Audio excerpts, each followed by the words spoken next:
ਸਤਿ ਸ਼੍ਰੀ ਅਕਾਲ। ਤੁਸੀਂ ਵੇਖ ਰਹੇ ਹੋ ਪੰਜਾਬ ਮਿਲ USA TV ਪੰਜਾਬ ਫੋਕਸ ਦੇ ਵਿੱਚ ਸਵਾਗਤ। ਮੈਂ ਹਾਂ ਸੰਜੀਵ ਯਸ਼ ਖੰਨਾ, ਮੇਰੇ ਨਾਲ ਨੇ ਬਲਕਾਰ ਸਿੰਘ ਜੀ। ਬਲਕਾਰ ਜੀ, ਕਈ ਵਾਰ ਨਾ ਬੜੀਆਂ ਵੱਖ-ਵੱਖ ਘਟਨਾਵਾਂ ਹੁੰਦੀਆਂ ਨੇ ਜੀਵਨ ਦੇ ਵਿੱਚ।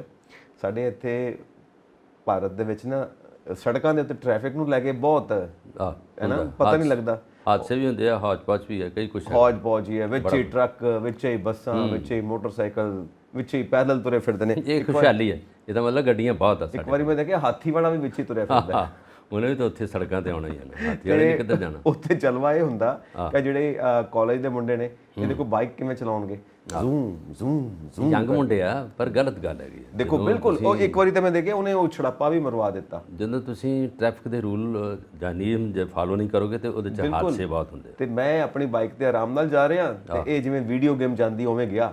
ਮੈਂ ਕਿਹਾ ਬਈ ਬੰਦਾ ਬਹੁਤ ਦੂਰ ਚਲਾ ਗਿਆ। ਜਦ ਦੇਖਿਆ ਜਾ ਕੇ ਟ੍ਰੈਫਿਕ ਲਾਈਟ ਤੇ ਉੱਥੇ ਹੀ ਖੜਾ, ਮੇਰੇ ਨਾਲ ਹੀ ਖੜਾ। ਇਹ ਇਕੱਲੇ ਕਰਦੇ ਕਿ ਜਵਾਨੀ 'ਚ ਤੁਸੀਂ ਵੀ ਕੀਤਾ ਇਦਾਂ? ਮੈਂ ਕਿਹਾ ਦੱਸ। ਜਵਾਨੀ 'ਚ ਮੈਂ ਕਿਹਾ ਤੁਸੀਂ ਨਹੀਂ ਕੀਤਾ ਇਦਾਂ? ਸਭ ਕੁਝ ਕੀਤਾ। ਹਾਂ ਵਾਕਿਆ। ਮੈਂ ਕਿਹਾ ਭਾਈ ਉਮਰ ਦਾ ਲਹਿਜ਼ਾ, ਇੰਨੀ ਕੋਸ਼ਿਸ਼ ਕਰਕੇ ਜੇ ਮੇਰੇ ਬਰਾਬਰ ਹੀ ਖੜੇ ਹੋਣਾ ਸੀ ਤਾਂ ਜ਼ੋਰ ਕਿਉਂ ਲਾਉਂਦਾ ਤੁਰਿਆ ਹੈ। ਹਾਂ ਸੋ ਐਵੇਂ ਹੀ ਜ਼ੋਰ ਲਾਈਦਾ ਹੁੰਦਾ। ਵੈਸੇ ਮੈਂ ਬੜਾ ਡਿਸਪਲਿਨ ਰਿਹਾ ਸ਼ੁਰੂ ਤੋਂ। ਮੇਰੇ ਮਾਤਾ ਜੀ ਨਾ ਬੜੇ ਡੰਡਾ ਤੇਜ਼ ਹੈ ਉਹਨਾਂ ਦਾ ਹਜੇ ਵੀ। ਜਿੱਥੇ ਡੰਡਾ ਉੱਥੇ ਕੁਝ ਨਹੀਂ ਹੁੰਦਾ। ਬਿਲਕੁਲ ਸਹੀ। ਸੋ ਡੰਡੇ ਤੋਂ ਆਪਾਂ ਅੱਗੇ ਵਧਦੇ ਹਾਂ। ਜ਼ਰੂਰ। ਅਮਰੀਕਾ ਦੇ ਰੱਖਿਆ ਮੰਤਰੀ ਭਾਰਤ ਆ ਰਹੇ ਨੇ ਤੇ ਮੋਦੀ ਸਾਹਿਬ ਅਮਰੀਕਾ ਜਾ ਰਹੇ ਨੇ ਇਹ ਦੁਵੱਲੇ ਸੰਬੰਧਾਂ ਵਾਸਤੇ। ਇਹ ਦੁਵੱਲੇ ਸੰਬੰਧ ਆਪੇ ਹੋ ਗਏ, ਉਹ ਉੱਧਰ ਆ ਗਏ ਤੇ ਇਹ ਉੱਧਰ ਚਲੇ ਗਏ। ਗਿਣਤੀ ਪੂਰੀ ਰੱਖਣੀ ਆ ਆਪਾਂ। ਇੱਕ ਬੰਦਾ ਸਾਡਾ ਉੱਧਰ ਜਾਊਗਾ, ਇੱਕ ਬੰਦਾ ਉਹਨਾਂ ਦਾ ਇੱਧਰ ਆਊਗਾ। ਸੋ ਇਹ ਭਾਰਤ ਦੇ ਨਾਲ ਵਧੀਆ ਸੰਬੰਧ ਹੋਣ। ਦੂਜਾ ਬੰਦਾ ਅੱਗੇ ਉੱਥੇ ਬੈਠਾ, ਰਾਹੁਲ ਗਾਂਧੀ ਅੱਗੇ ਉੱਥੇ ਬੈਠਾ। ਸੋ ਦੁਵੱਲੇ ਸੰਬੰਧ ਕਹਿੰਦੇ ਨੇ ਵਧੀਆ ਹੋਣੇ ਚਾਹੀਦੇ ਨੇ। ਟ੍ਰੇਡ ਨੂੰ ਲੈ ਕੇ, ਸਿਕਿਉਰਿਟੀ ਨੂੰ ਲੈ ਕੇ, ਪਰਿਆਵਰਨ ਨੂੰ ਲੈ ਕੇ, এনवायरमेंट ਦੇ ਉੱਤੇ ਤਾਂ ਖਾਸ ਕੰਮ ਕਰ ਰਹੇ ਨਾ ਅਮਰੀਕਾ ਤੇ ਭਾਰਤ ਦਾ ਇੱਕ ਗਠਬੰਧਨ ਬਣਿਆ ਹੋਇਆ। ਸੋ ਇਹ ਦੌਰਾ ਅੱਜ ਤੋਂ ਸ਼ੁਰੂ ਹੈ। ਸੋ ਹੋਪ ਕਰਦੇ ਹਾਂ ਕਿ ਇਹਦੇ ਵਧੀਆ ਨਤੀਜੇ ਆਣਗੇ ਔਰ ਅਮਰੀਕਾ ਨਾਲ ਸਾਡੇ ਹੋਰ ਵਧੀਆ ਸੰਬੰਧ ਬਣਨਗੇ। ਕਿਤੇ ਨਾ ਕਿਤੇ ਕਹਿੰਦੇ ਨੇ ਕਿ ਭਾਰਤ ਵੀ ਹੁਣ ਅਮਰੀਕਾ ਵਾਲੀ ਰਾਹ ਤੇ ਤੁਰ ਪਿਆ, ਤਰੱਕੀ ਕਰਨਾ ਚਾਹੁੰਦਾ ਔਰ ਸੁਪਰ ਕੰਟਰੀ ਬਣਨਾ ਚਾਹੁੰਦਾ। ਸਹੀ ਗੱਲ। ਔਰ ਜਿਸ ਤਰ੍ਹਾਂ ਪਤਾ ਲੱਗਿਆ ਕਿ ਭਰੋਸੇਯੋਗ ਸੂਤਰਾਂ ਤੋਂ ਕਿ ਉਹਨਾਂ ਦੇ ਡਿਫੈਂਸ ਮਿਨਿਸਟਰ ਜਿਹੜੇ ਹੈਗੇ ਆ ਉਹ ਸਿੰਗਾਪੁਰ ਪਹੁੰਚ ਗਏ, ਵਾਇਆ ਸਿੰਗਾਪੁਰ ਆ ਰਹੇ ਆ ਦਿੱਲੀ। ਔਰ ਇੱਥੇ ਆ ਕੇ ਉਹਨਾਂ ਨੇ ਆਪਣੇ ਹਮ ਰੁਤਬਾ ਜਿਹੜੇ ਜੈ ਸ਼ੰਕਰ ਜੀ ਡਿਫੈਂਸ ਮਿਨਿਸਟਰ ਆਪਣੇ ਨੇ, ਵਿਦੇਸ਼ ਮੰਤਰੀ ਨੇ, ਔਰ ਉਹਨਾਂ ਸਾਰਿਆਂ ਨਾਲ ਮਿਲਣਗੇ। ਔਰ ਉਹਦੇ ਵਿੱਚ ਜਿੰਨੇ ਵਿਦੇਸ਼ ਮੰਤਰੀ ਨੇ ਸਾਰੇ ਤਕਰੀਬਨ ਆਉਂਦੇ ਰਹਿੰਦੇ ਆ। ਜਿਹੜੀ ਵਿਦੇਸ਼ੀ ਨੀਤੀ ਹੈ ਸਾਡੀ ਬਾਹਰਲੇ ਦੇਸ਼ਾਂ ਨਾਲ, ਉਹਦੇ 'ਤੇ ਜਿਹੜੇ ਉਹਨਾਂ ਦੇ ਕੁਝ ਨੁਕਸਾਨ ਹੋ ਰਹੇ ਆ ਜਾਂ ਉਹਨਾਂ 'ਤੇ ਕੋਈ ਦੁਵੱਲੇ ਸੰਬੰਧ ਹੈਗੇ ਜਾਂ ਨਵੀਂ ਨੀਤੀ ਅਖਤਿਆਰ ਕਰਨ ਲਈ ਉਹਨਾਂ ਦੀ ਜਿਹੜੀ ਬਹਿਸ ਔਰ ਗੱਲਬਾਤ ਹੁੰਦੀ ਹੈ, ਮੀਟਿੰਗਾਂ ਹੁੰਦੀਆਂ। ਔਰ ਖਾਸ ਤੌਰ 'ਤੇ ਅਮਰੀਕਾ ਨਾਲ ਸਾਡੇ ਸੰਬੰਧ ਵੈਸੇ ਬੜੇ ਸ਼ਾਂਤੀਪੂਰਵਕ ਆ। ਔਰ ਉਹਦੇ ਵਿੱਚ ਸਾਡੇ ਕਿਉਂਕਿ ਪ੍ਰਵਾਸੀ ਭਾਰਤੀ ਤਾਂ ਉੱਥੇ ਬੈਠੇ ਨੇ, NRI ਵੀਰ, ਔਰ ਉਹਦੇ ਵਿੱਚ ਬਾਕੀ ਸਾਡੇ ਲੀਡਰਾਂ ਦੀ ਆਵਾਜਾਈ ਰਹਿੰਦੀ ਹੈਗੀ ਆ ਉੱਥੇ। ਬਾਈਡਨ ਸਾਹਿਬ ਜਿਹੜੇ ਉੱਥੋਂ ਦੇ ਪ੍ਰੈਜ਼ੀਡੈਂਟ ਨੇ, ਉਹਨਾਂ ਦਾ ਅਸਰ ਸੂਖ ਵੀ ਭਾਰਤ ਲਈ ਬਹੁਤ ਵਧੀਆ ਹੈਗਾ। ਮੋਦੀ ਸਾਹਿਬ ਨਾਲ ਜੱਫੀਆਂ ਪਾ ਕੇ ਦੋਵੇਂ ਮਿਲਦੇ ਨੇ। ਹਾਂ, ਤੇ ਟਰੰਪ ਨਾਲ ਉਹਨਾਂ ਦਾ ਕਿੰਨਾ ਪਿਆਰ ਸੀ। ਟਰੰਪ ਨਾਲ ਵੀ ਜੱਫੀਆਂ ਪੈਂਦੀਆਂ ਸੀ, ਉਹਨਾਂ ਨੇ ਹੱਥ ਨਾਲ ਹੱਥ ਮਿਲਾ ਕੇ ਹੱਸਦੇ ਖੇਡਦੇ ਸੀਗੇ। ਕਿਉਂਕਿ ਭਾਰਤ ਨਾਲ ਜਿਹੜੇ ਉਹਨਾਂ ਦੇ ਸੰਬੰਧ ਆ ਬਿਲਕੁਲ ਹੁਣ ਤੋਂ ਨਹੀਂ, ਬਹੁਤ ਪੁਰਾਣੇ ਸੰਬੰਧ ਵਧੀਆ ਰਹੇ ਆ। ਕਿਉਂਕਿ ਭਾਰਤ ਆਪ ਸ਼ਾਂਤੀ ਚਾਹੁੰਦਾ ਹੈਗਾ ਔਰ ਉਹਦੇ ਨਾਲ ਬਾਕੀ ਜਿਹੜੀਆਂ ਚੀਜ਼ਾਂ ਇਹਨਾਂ ਨਾਲ ਉਹ ਗਾਈਡਲਾਈਨ ਦਿੰਦੇ ਆ, ਉਹਨਾਂ ਨਾਲ ਗੱਲਬਾਤ ਹੁੰਦੀ ਆ। ਅਮੀਰ ਦੇਸ਼ ਹੈ, ਕਿਤੇ ਨਾ ਕਿਤੇ ਕੋਈ ਫੰਡਿੰਗ ਵੀ ਹੋ ਜਾਂਦੀ ਆ, ਵੈਪਨ ਜਾਂ ਹਥਿਆਰ ਜਾਂ ਜਹਾਜ਼ ਜਾਂ ਬੜਾ ਕੁਝ ਲੈਣਾ ਹੁੰਦਾ। ਇਹ ਫਿਰ ਦੂਜੀ ਗੱਲ ਹੈਗੀ, ਫਰਾਂਸ ਨਾਲ, ਜਾਪਾਨ ਨਾਲ, ਇਟਲੀ ਨਾਲ ਉੱਦਾਂ ਜਾਂ ਆਵਾਜਾਈ ਘੱਟ ਜਾਂਦੀ ਆ, ਅਮਰੀਕਾ ਨਾਲ ਜ਼ਿਆਦਾ ਹੁੰਦੀ ਆ। ਵੈਸੇ ਸਹੀ ਗੱਲ ਹੁੰਦੀ ਹੈ, ਜਿਹੜਾ ਤਕੜਾ ਬੰਦਾ ਦਾ ਉਹਦੇ ਕੋਲ ਉਹਦੇ ਕਈ ਮਿੱਤਰ ਹੁੰਦੇ ਆ, ਉਹਦੇ ਕੋਲ ਬਹੁਤ ਹੁੰਦੇ ਆ। ਉਹ ਦੁੱਖ ਵੇਲੇ ਵੀ ਕੰਮ ਆਉਂਦਾ ਅਤੇ ਕਈ ਵਾਰੀ ਕਈ ਤਰ੍ਹਾਂ ਦੀਆਂ ਸ਼ਰਾਰਤਾਂ ਵੀ ਕਰ ਜਾਂਦਾ। ਔਰ ਇਹ ਹੁਣ ਸਾਰੀਆਂ ਸ਼ਰਾਰਤਾਂ ਨੂੰ ਤਾਂ ਨਹੀਂ ਆਪਾਂ ਅੱਗੇ ਲਿਆ ਕੇ ਆਉਣੇ, ਉਹ ਤਾਂ ਉਹਨਾਂ ਕੋਲ ਤਾਂ ਬਹੁਤ ਕੁਛ ਹੈਗਾ। ਹਰ ਦੇਸ਼ ਨਾਲ ਉਹਨਾਂ ਦੇ ਨਾਤੇ ਚੰਗੇ। ਬਿਲਕੁਲ ਜੀ। ਇਹਦੇ 'ਚ ਆਪਾਂ ਇੱਕ ਚੀਜ਼ ਧਿਆਨ ਰੱਖਾਂਗੇ ਕਿ ਇਹ ਰਿਲੇਸ਼ਨਸ ਹਮੇਸ਼ਾ ਡਿਪਲੋਮੈਟਿਕ ਹੁੰਦੇ ਨੇ, ਕੂਟਨੀਤੀ ਹੁੰਦੀ ਹੈ। ਮਤਲਬ ਜਿੱਥੇ ਦੋਵਾਂ ਦਾ ਫਾਇਦਾ, ਮਿਊਚੁਅਲ ਅੰਡਰਸਟੈਂਡਿੰਗ, ਮਿਊਚੁਅਲ ਬੈਨੀਫਿਟ, ਇਹੀ ਸਭ ਆ। ਕਿਉਂਕਿ ਕਈ ਵਾਰ ਥਾਂ ਦੇ ਉੱਤੇ ਆਪਾਂ ਦੇਖਦੇ ਹਾਂ ਭਾਰਤ ਦੇ ਉੱਤੇ ਪਾਬੰਦੀਆਂ ਵੀ ਲੱਗਦੀਆਂ ਨੇ, ਅਮਰੀਕਾ ਪਾਬੰਦੀਆਂ ਵੀ ਲਾਉਂਦਾ ਹੈ ਔਰ ਕਿਤੇ ਕਿਤੇ ਭਾਰਤ ਵੀ ਸਟੈਂਡ ਲੈਂਦਾ ਹੈ ਕਿਸੇ ਨਾ ਕਿਸੇ ਪੁਆਇੰਟ ਦੇ ਉੱਤੇ ਜਿੱਥੋਂ ਅਮਰੀਕਾ ਨਾਰਾਜ਼ ਵੀ ਹੁੰਦਾ ਹੈ। ਇਹ ਵੀ ਚੀਜ਼ਾਂ ਚੱਲਦੀਆਂ ਨੇ। ਸੋ ਇਹ ਬੇਸਿਕਲੀ ਤਾਂ ਜਿਹੜੇ ਨੇ ਡਿਪਲੋਮੈਟਿਕ ਰਿਲੇਸ਼ਨਸ ਨੇ ਔਰ ਇਹ ਹਮੇਸ਼ਾ ਮੇਨਟੇਨ ਹੋਣੇ ਚਾਹੀਦੇ ਨੇ ਔਰ ਇਹਦੇ ਨਾਲ ਵਪਾਰ ਨੂੰ ਫਾਇਦਾ ਹੋਏਗਾ। ਅੱਜ ਦੀ ਜਿਹੜੀ ਸਾਰੀ ਦੀ ਸਾਰੀ ਅਰਥ ਵਿਵਸਥਾ, ਅੱਜ ਦਾ ਸਾਰਾ ਸਮਾਜ ਦੇ ਜਿਹੜੇ ਮੁੱਦੇ ਨੇ ਉਹ ਇਕਨੋਮਿਕਲ ਮੁੱਦੇ ਨੇ, ਉਹ ਸਾਰੇ ਦੇ ਸਾਰੇ ਅਰਥਚਾਰੇ ਨਾਲ ਜੁੜੇ ਹੋਏ ਮੁੱਦੇ ਨੇ। ਕਿਉਂਕਿ ਪਹਿਲਾਂ ਕਿਸੇ ਜ਼ਮਾਨੇ ਵਿੱਚ ਪੋਲੀਟੀਕਲ ਮੁੱਦੇ ਰਹੇ, ਸੋਸ਼ਲ ਮੁੱਦੇ ਰਹੇ ਔਰ ਭਾਰਤ ਦੇ ਵਿੱਚ ਕਿਤੇ ਧਾਰਮਿਕ ਮੁੱਦੇ ਵੀ ਰਹੇ ਨੇ ਜ਼ਾਤ ਪਾਤ ਨੂੰ ਲੈ ਕੇ। ਪਰ ਅੱਜ ਕੱਲ੍ਹ ਪੂਰੀ ਦੁਨੀਆ ਦੇ ਵਿੱਚ ਜੋ ਵੀ ਇਲੈਕਸ਼ਨਸ ਵੀ ਹੋਣਗੀਆਂ ਤਾਂ ਉਹਦਾ ਬੇਸਿਕ ਮੁੱਦਾ ਇਹੀ ਹੋਏਗਾ ਕਿ ਇਕੋਨਮੀ ਕਿੱਧਰ ਜਾ ਰਹੀ ਹੈ, ਕਿ ਅਸੀਂ ਪਬਲਿਕ ਦੇ ਜੇਬ ਦੇ ਵਿੱਚ ਕਿੰਨੇ ਪੈਸੇ ਪਾਉਣਾ ਚਾਹੁੰਦੇ ਆ ਜਿਹੜੀ ਫ੍ਰੀ ਬੀਜ਼ ਪੋਲਿਟਿਕਸ ਹੈ ਜਿਹਨੂੰ ਆਪਾਂ ਕਹਿੰਦੇ ਆ ਮੁਫਤ ਦੀਆਂ ਰਿਓੜੀਆਂ, ਉਹ ਵੀ ਇਹੀ ਚੀਜ਼ ਹੈ ਨਾ, ਪਬਲਿਕ ਦੀ ਜੇਬ 'ਚ ਪੈਸੇ ਪਾਉਣ ਵਾਲੀ ਗੱਲ ਹੈ। ਹਾਂ, ਪਰ ਜਿੱਥੇ ਤੁਸੀਂ ਗੱਲ ਕੀਤੀ ਆ ਇਹ ਅਰਥ ਵਿਵਸਥਾ ਦੇ ਉਹਦੇ ਨਾਲ ਵਾਤਾਵਰਨ ਜਿਹੜੇ ਆ ਵਿਸ਼ਵ ਦੀ ਇੱਕ ਬਹੁਤ ਵੱਡੀ ਪ੍ਰੋਬਲਮ ਬਣ ਗਈ, ਬਹੁਤ ਵੱਡੀ ਹੈ। ਔਰ ਉਹਦੇ 'ਚ ਜਿਹੜੀਆਂ ਜਿੱਥੇ ਕੰਪਨੀਆਂ ਉਹਨਾਂ ਦੀਆਂ ਔਰ ਬੈਂਕਸ ਜਿਹੜੀਆਂ ਹੈਗੀਆਂ, ਬੈਂਕਾਂ ਤਾਂ ਡੁੱਬ ਗਈਆਂ ਅਮਰੀਕਾ ਦੀਆਂ, ਵੱਡੀਆਂ ਤੋਂ ਵੱਡੀਆਂ ਬੈਂਕਾਂ ਥੱਲੇ ਚਲੇ ਗਈਆਂ।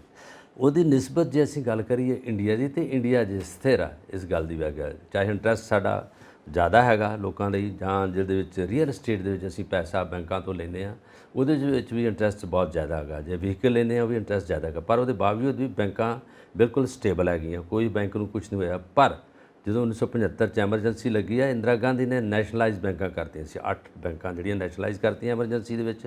ਬਾਕੀ ਬੈਂਕਾਂ ਜਿਹੜੀਆਂ ਉਹ ਮਰਜ ਜ਼ਰੂਰ ਹੋ ਰਹੀਆਂ ਆਪਣੀਆਂ, ਇੱਕ ਬੈਂਕ ਜਿਹੜੀ ਘਾਟੇ 'ਚ ਜਾ ਰਹੀ ਆ ਉਹਨੂੰ ਦੂਜੀ ਬੈਂਕ ਨਾਲ ਮਰਜ ਕਰ ਦਿੰਦੇ ਆ, ਜਿਹੜੇ ਦੇ ਕਸਟਮਰ ਆ ਜਾਂ ਉਹਦੇ ਗਾਹਕ ਆ ਉਸੇ ਬੈਂਕ ਦਾ ਅਕਾਊਂਟ ਨੰਬਰ ਉਹੀ ਕਾਪੀ ਉਹਦੇ ਨਾਲ ਚੱਲਦੀ ਰਹਿੰਦੀ ਹੈ, ਕੋਈ ਬਿਲਕੁਲ ਸਹੀ ਆ। ਪਰ ਉੱਥੇ ਤਾਂ ਬਿਲਕੁਲ ਬੇੜਾ ਹੀ ਬਹਿ ਗਿਆ ਜਿਹਨੂੰ ਪੰਜਾਬੀ 'ਚ ਕਹਿੰਦੇ, ਬੈਂਕਾਂ ਡਿੱਗ ਪਈਆਂ ਥੱਲੇ, ਕਾਫੀ ਜ਼ਿਆਦਾ ਨੁਕਸਾਨ। ਉਹਦੇ ਨਾਲ ਜਦੋਂ ਬੈਂਕ ਦੇ ਵਿੱਚ ਮਾਈਕ ਔਕੜ ਆਉਂਦੀ ਆ, ਬੈਂਕ ਦੇ ਵਿੱਚ ਇਹ ਸਾਰਾ ਜਿਹੜੀਆਂ ਪੈਸੇ ਦਾ ਨੁਕਸਾਨ ਹੋ ਜਾਂਦਾ, ਉਹਦੇ ਵਿੱਚ ਕੌਣ ਮਾਰਿਆ ਜਾਂਦਾ? ਕਸਟਮਰ। ਉਹਦੇ ਵਿੱਚ ਜਿਹਦਾ ਉੱਥੇ ਬੰਦਾ ਉਹਨਾਂ ਨਾਲ ਜੁੜਿਆ ਹੁੰਦਾ, ਉਹ ਤੇ ਕੰਪਨੀਆਂ ਜਿਹੜੀਆਂ ਰਿਲੇਟਡ ਕੰਪਨੀਆਂ ਉਹ ਮਾਰੀਆਂ ਜਾਂਦੀਆਂ, ਤੇ ਕਾਰਪੋਰੇਟ ਇਹ ਤਾਂ ਉੱਥੇ ਖੜੇ ਰਹਿੰਦੇ ਆ। ਇਹ ਨਹੀਂ ਕਹਿੰਦੇ ਵੀ ਇੰਡੀਆ 'ਚ ਕਾਰਪੋਰੇਟ ਬੈਠੇ ਆ, ਅਮਰੀਕਾ 'ਚ ਵੀ ਬਹੁਤ ਬੈਠੇ ਆ। ਬਾਈਡਨ ਸਾਹਿਬ ਦੇ ਇਰਦ ਗਿਰਦ ਸਾਰੇ ਕਾਰਪੋਰੇਟ ਆ, ਉਹਨਾਂ ਨਾਲ ਹੀ ਸਰਕਾਰਾਂ ਚੱਲਦੀਆਂ। ਹੁਣ ਉਹਨਾਂ ਦਾ ਡਾਲਰ ਜਿਹੜਾ ਇਸ ਵੇਲੇ ਪੂਰੇ ਵਰਲਡ 'ਚ ਜਿੱਥੇ ਮਰਜ਼ੀ ਚਲਾ ਸਕਦੇ ਆ, ਜਿੱਥੇ ਮਰਜ਼ੀ ਕੱਢੋ। ਤੁਸੀਂ ਜਾ ਰਹੇ ਜੇ ਮੰਨ ਲਓ ਫਰਾਂਸ ਨੂੰ, 에ਅਰਪੋਰਟ 'ਤੇ ਤੁਹਾਡਾ ਜੀ ਕੀਤਾ ਕਾਫੀ ਪੀਣ ਲਈ, ਕੱਢੋ ਆਪਣਾ ਡਾਲਰ ਤੇ ਆਪਣਾ ਪੀ ਲਓ ਕਾਫੀ, ਖਾ ਲਓ, ਬ੍ਰੇਕਫਾਸਟ ਕਰ ਲਓ। ਪਰ ਇਸ ਕਰਕੇ ਹੈਗਾ ਕਿ ਉੱਥੇ ਕਾਰਪੋਰੇਟ ਘਰਾਣੇ ਵੀ ਵੱਡੇ ਹੈਗੇ ਆ, ਦੂਜਾ ਉਹਨਾਂ ਕੋਲ ਪ੍ਰਾਪਰਟੀ ਬਹੁਤ ਹੈਗੀ ਆ, ਪ੍ਰਾਪਰਟੀ ਬਹੁਤ ਹੈ। ਇਸ ਕਰਕੇ ਇਹਨਾਂ ਦੀ ਜਿਹੜੀ ਪੂਰੇ ਦੇਸ਼ਾਂ ਵਿੱਚ ਆਪਣੀ ਇਹਨਾਂ ਦੀ ਜਿਹੜੀ ਐਸਟੈਬਲਿਸ਼ਮੈਂਟ ਹੈ, ਇਸ ਕਰਕੇ ਡਾਲਰ ਚੱਲਦਾ ਸਟਰੋਂਗ ਬਹੁਤ ਆ। ਜੇ ਅਸੀਂ ਰੁਪਏ ਦੀ ਗੱਲ ਕਰੀਏ ਤਾਂ ਰੁਪਈਆ ਵੀ ਸਾਰੇ ਦੇਸ਼ਾਂ 'ਚ ਕਰੰਸੀ ਦੇ ਨਾਂ 'ਤੇ ਹੈਗਾ। ਬੰਗਲਾਦੇਸ਼ 'ਚ ਰੁਪਈਆ ਹੈਗਾ, ਸ਼੍ਰੀਲੰਕਾ 'ਚ ਰੁਪਈਆ ਹੈਗਾ, ਇੰਡੋਨੇਸ਼ੀਆ 'ਚ ਰੁਪਈਆ ਹੈਗਾ, ਕਿੰਨੀਆਂ ਕੰਟਰੀਆਂ ਜਿਹੜੀਆਂ ਮਿਆਂਮਾਰ ਉਹਦੇ 'ਚ ਵੀ ਰੁਪਈਆ। ਇਹ ਕਰੰਸੀ ਤਕਰੀਬਨ ਬਾਹਰਲੇ ਦੇਸ਼ਾਂ 'ਚ ਚੱਲਦੀ ਹੈ। ਸਾਡਾ ਰੁਪਈਆ ਨੇਪਾਲ 'ਚ ਮਹਿੰਗਾ ਹੈਗਾ, ਪਾਕਿਸਤਾਨ 'ਚ ਮਹਿੰਗਾ ਹੈਗਾ, ਬੰਗਲਾਦੇਸ਼ 'ਚ ਮਹਿੰਗਾ ਹੈਗਾ। ਅਸੀਂ ਵੀ ਇਸ ਜਿਹੜਾ ਇੰਡੀਆ ਵਾ, ਇਹ ਵੀ ਅਮਰੀਕਾ ਵਾਂਗੂ ਇਹਦਾ ਵੀ ਰੁਪਈਏ ਦੀ ਕਿਤੇ ਨਾ ਕਿਤੇ ਤਾਂ ਵੈਲਿਊ ਹੈਗੀ। ਬਿਲਕੁਲ, ਪਰ ਅਮਰੀਕਾ ਨੇ ਜਦੋਂ ਇਹ ਕਰਜ਼ੇ ਦੀ ਸੀਮਾ ਵਧਾਈ ਹੈ ਨਾ, ਡੈਟ ਸੀਲਿੰਗ ਵਧਾਈ ਹੈ ਜੀ, ਤਾਂ ਇਹ ਕਾਫੀ ਬਚਾਅ ਹੋ ਗਿਆ ਹੈ। ਔਰ ਬਾਈਡਨ ਸਾਹਿਬ ਨੇ ਆਪਣੇ ਐਡਰੈਸ ਦੇ ਵਿੱਚ ਕਿਹਾ ਵੀ ਹੈ ਕਿ ਮੈਂ ਅਮਰੀਕਾ ਵਾਸਤੇ ਜੋ ਵੀ ਜ਼ਰੂਰੀ ਹੈ ਉਹ ਜ਼ਰੂਰ ਕਰਾਂਗਾ, ਮੇਰੀ ਗਵਰਨਮੈਂਟ ਜ਼ਰੂਰ ਕਰੇਗੀ। ਸੋ ਇਹ ਦੁਵੱਲੇ ਸੰਬੰਧ ਵਧੀਆ ਹੋਣ, ਬਾਈਡਨ ਸਰਕਾਰ ਔਰ ਮੋਦੀ ਸਰਕਾਰ ਮਿਲ ਕੇ। ਵੈਸੇ ਇੱਕ ਗੱਲ ਆਪਾਂ ਛੱਡ ਗਏ ਪਤਾ, ਉਹ ਹੈਗੀ ਆ ਜਿਨ੍ਹਾਂ ਦਾ ਸਾਰੇ ਸਾਡੇ ਦਰਸ਼ਕਾਂ ਦਾ ਧਿਆਨ ਕੇਂਦਰਿਤ ਹੈਗਾ, ਉਹ ਹੈਗਾ ਚਾਈਨਾ ਦੇ ਨਾਲ। ਜਿਹੜੀ ਅਸੀਂ ਉਹਨਾਂ ਦਾ ਜਿਹੜਾ ਹੈਗਾ ਕਬਜ਼ਾ ਮਾਰੂ ਨੀਤੀ, ਉਹਦੇ 'ਤੇ ਇਹਨਾਂ ਦੀ ਗੱਲ ਬਿਲਕੁਲ ਜ਼ਰੂਰ ਹੋਣੀ ਹੈ, ਕਿਉਂਕਿ ਇਹ ਚਾਈਨਾ ਜਿਹੜਾ ਉਹਦੇ ਨਾਲ ਵੀ ਖਫਾ ਹੈਗਾ, ਅਮਰੀਕਾ ਨਾਲ, ਸਾਡੇ ਨਾਲ ਵੀ ਹੈਗਾ, ਪਾਕਿਸਤਾਨ ਵਾਲੇ ਦਾ ਗੱਠਜੋੜ ਹੈਗਾ, ਰਸ਼ੀਆ ਨਾਲ ਇਹਦਾ ਗੱਠਜੋੜ ਹੈਗਾ, ਇੱਕ ਲੌਬੀ ਦੇ ਵਿੱਚ ਫਸਿਆ ਪਿਆ। ਔਰ ਇਸ ਕਰਕੇ ਇਹ ਗੱਲ ਬਾਕਾਇਦਾ ਤੌਰ 'ਤੇ ਹੋਣੀ ਹੈ, ਦਿੱਲੀ ਦੇ ਵਿੱਚ ਬੈਠ ਕੇ ਸਾਰੀਆਂ ਮੰਤਰੀ ਮੰਡਲ ਦੇ ਜਿਹੜੇ ਸਿਰਕੱਢ ਜਿਹੜੇ ਨੇਤਾ ਨੇ, ਤੇ ਇੱਧਰੋਂ ਸਾਡੇ ਵਿਦੇਸ਼ ਮੰਤਰੀ ਤੇ ਡਿਫੈਂਸ ਮਿਨਿਸਟਰ ਨੇ ਰਾਜਨਾਥ ਜੀ, ਉਹਨਾਂ ਨਾਲ ਹੋਊਗੀ, ਸੀਤਾਰਮਨ ਜਿਹੜੇ ਹੈਗੇ ਆ ਉਹ ਫਾਈਨਾਂਸ ਮਿਨਿਸਟਰ ਆ, ਇਹ ਸਾਰੇ ਮੰਤਰੀਆਂ ਨੇ ਬਹਿ ਕੇ ਗੱਲ ਕਰਨੀ ਹੈ। ਦੁਵੱਲੇ ਸੰਬੰਧਾਂ ਦਾ ਮਤਲਬ ਹੁੰਦਾ ਕਿ ਜਿਹੜੇ ਪੋਰਟਫੋਲੀਓ ਦੇ ਇੰਚਾਰਜ ਮੰਤਰੀ ਨੇ ਉਹ ਵਿੱਚ ਬੈਠਣਗੇ, ਸਾਰਾ ਕੁਝ ਹੋਗਾ, ਕਿਉਂਕਿ ਇੱਕ ਬਹੁਤ ਵੱਡੇ ਸੁਪਰ ਕੰਟਰੀ ਦਾ ਮਿਨਿਸਟਰ ਆ ਰਿਹਾ, ਉਹਨਾਂ ਨੇ ਸਾਰੀ ਉੱਥੋਂ ਇੱਕ ਨੀਤੀ ਲੈ ਕੇ ਆ ਰਿਹਾ, ਕਿਹੜੀਆਂ ਕੰਪਨੀਆਂ ਇੱਥੇ ਟ੍ਰਾਂਸਫਰ ਹੋਣਗੀਆਂ, ਕਿੱਥੇ ਉੱਥੋਂ ਲਾਂਚ ਹੋਣੀਆਂ, ਕਿੱਥੇ ਸਾਡੇ ਜਿਹੜੇ ਨੀਤੀਵਾਨ ਨੇ ਉਹਨਾਂ ਨੇ ਕੁਝ ਕਰਨਾ, ਕਿੱਥੇ NRI ਸਾਡੇ ਜੋ ਕੁਝ ਕੰਮ ਕਰ ਰਹੇ ਆ। ਸਾਡੇ NRIਆਂ ਦੇ ਵੀ ਬਾਗ ਆ ਵੱਡੇ ਔਰਚਰਡ ਜਿਹਨੂੰ ਕਹਿੰਦੇ ਆ ਅੰਗਰੇਜ਼ੀ ਵਿੱਚ, ਉਹਦੇ ਵਿੱਚ ਹੈਲੀਕਾਪਟਰ ਆ, ਹਵਾਈ ਜਹਾਜ਼ ਆ ਉਹਨਾਂ ਦੇ ਕੋਲ, ਉਹਨਾਂ ਨੇ ਵੀ ਨੌਕਰ ਉੱਥੋਂ ਦੇ ਬੰਦੇ ਰੱਖੇ ਆ। ਇਹ ਖੁਸ਼ਹਾਲੀ ਦਾ ਸੂਚਕ ਹੈ। ਪਰ ਕੌਣ ਨੇ? ਪੰਜਾਬੀ NRI ਜੀ, ਪੰਜਾਬੀਆਂ ਨੇ ਬਹੁਤ ਤਰੱਕੀ ਕੀਤੀ ਹੈ ਜੀ। ਸੋ ਆਪਾਂ ਅੱਗੇ ਵਧੀਏ। ਹਾਂ, ਜਦੋਂ ਆਪਾਂ ਨੀਤੀ ਆਯੋਗ ਦੀ ਗੱਲ ਕਰਦੇ ਹਾਂ ਤਾਂ ਇੱਥੇ ਵੀ ਵਿਧੀ ਆਯੋਗ ਹੈ। ਇੱਕ ਚੀਜ਼ ਜਿਹੜੀ ਆਪਾਂ ਪਿਛਲੇ ਕਈ ਦਿਨਾਂ 'ਚ ਦੇਖਦੇ ਪਏ ਹਾਂ, ਔਰ ਪਹਿਲਾਂ ਤਾਂ ਲੋਕਾਂ ਨੂੰ ਇਸ ਬਾਰੇ ਇੰਨਾ ਪਤਾ ਵੀ ਨਹੀਂ ਸੀਗਾ, ਪਰ ਹੁਣ ਕੁਝ ਜ਼ਿਆਦਾ ਹੀ ਪਤਾ ਲੱਗਦਾ ਪਿਆ ਕਿ ਜਿਹੜਾ ਦੇਸ਼ ਧਰੋਹ ਦੇ ਕਾਨੂੰਨ ਨੇ, ਔਰ ਇਹਨੂੰ ਕਿਹਾ ਜਾਂਦਾ ਕਿ ਇਹਦੀ ਸਖਤ ਸਜ਼ਾ ਹੋਣੀ ਚਾਹੀਦੀ ਹੈ, ਉਮਰ ਕੈਦ ਤੱਕ ਸਜ਼ਾ ਹੋਣੀ ਚਾਹੀਦੀ ਹੈ। ਵਿਧੀ ਆਯੋਗ ਵੱਲੋਂ ਇਹ ਇੱਕ ਪ੍ਰਸਾਰਿਤ ਕੀਤਾ ਗਿਆ ਹੈ ਸਟੇਟਮੈਂਟ। ਸੋ ਇਹ ਦੇਸ਼ ਧਰੋਹ ਦੇ ਮੁਕੱਦਮੇ ਔਰ ਦੇਸ਼ ਕਈ ਵਾਰ ਆਪਾਂ ਦੇਖਦੇ ਹਾਂ ਕਿ ਕਈਆਂ ਦੇ ਖਿਲਾਫ ਹੋਏ ਵੀ ਨੇ, ਕਈ ਪੱਤਰਕਾਰਾਂ ਦੇ ਖਿਲਾਫ ਵੀ ਹੋਏ ਨੇ, ਆਪਾਂ ਦੇਖਦੇ ਹਾਂ, ਔਰ ਉਹ ਵੀ ਕੇਸ ਚੱਲਦੇ ਪਏ ਨੇ। ਸੋ ਇਹ ਮਸਲਾ ਜਿਹੜਾ ਹੈ ਕਾਫੀ ਸੰਗੀਨ ਹੁੰਦਾ ਜਾ ਰਿਹਾ।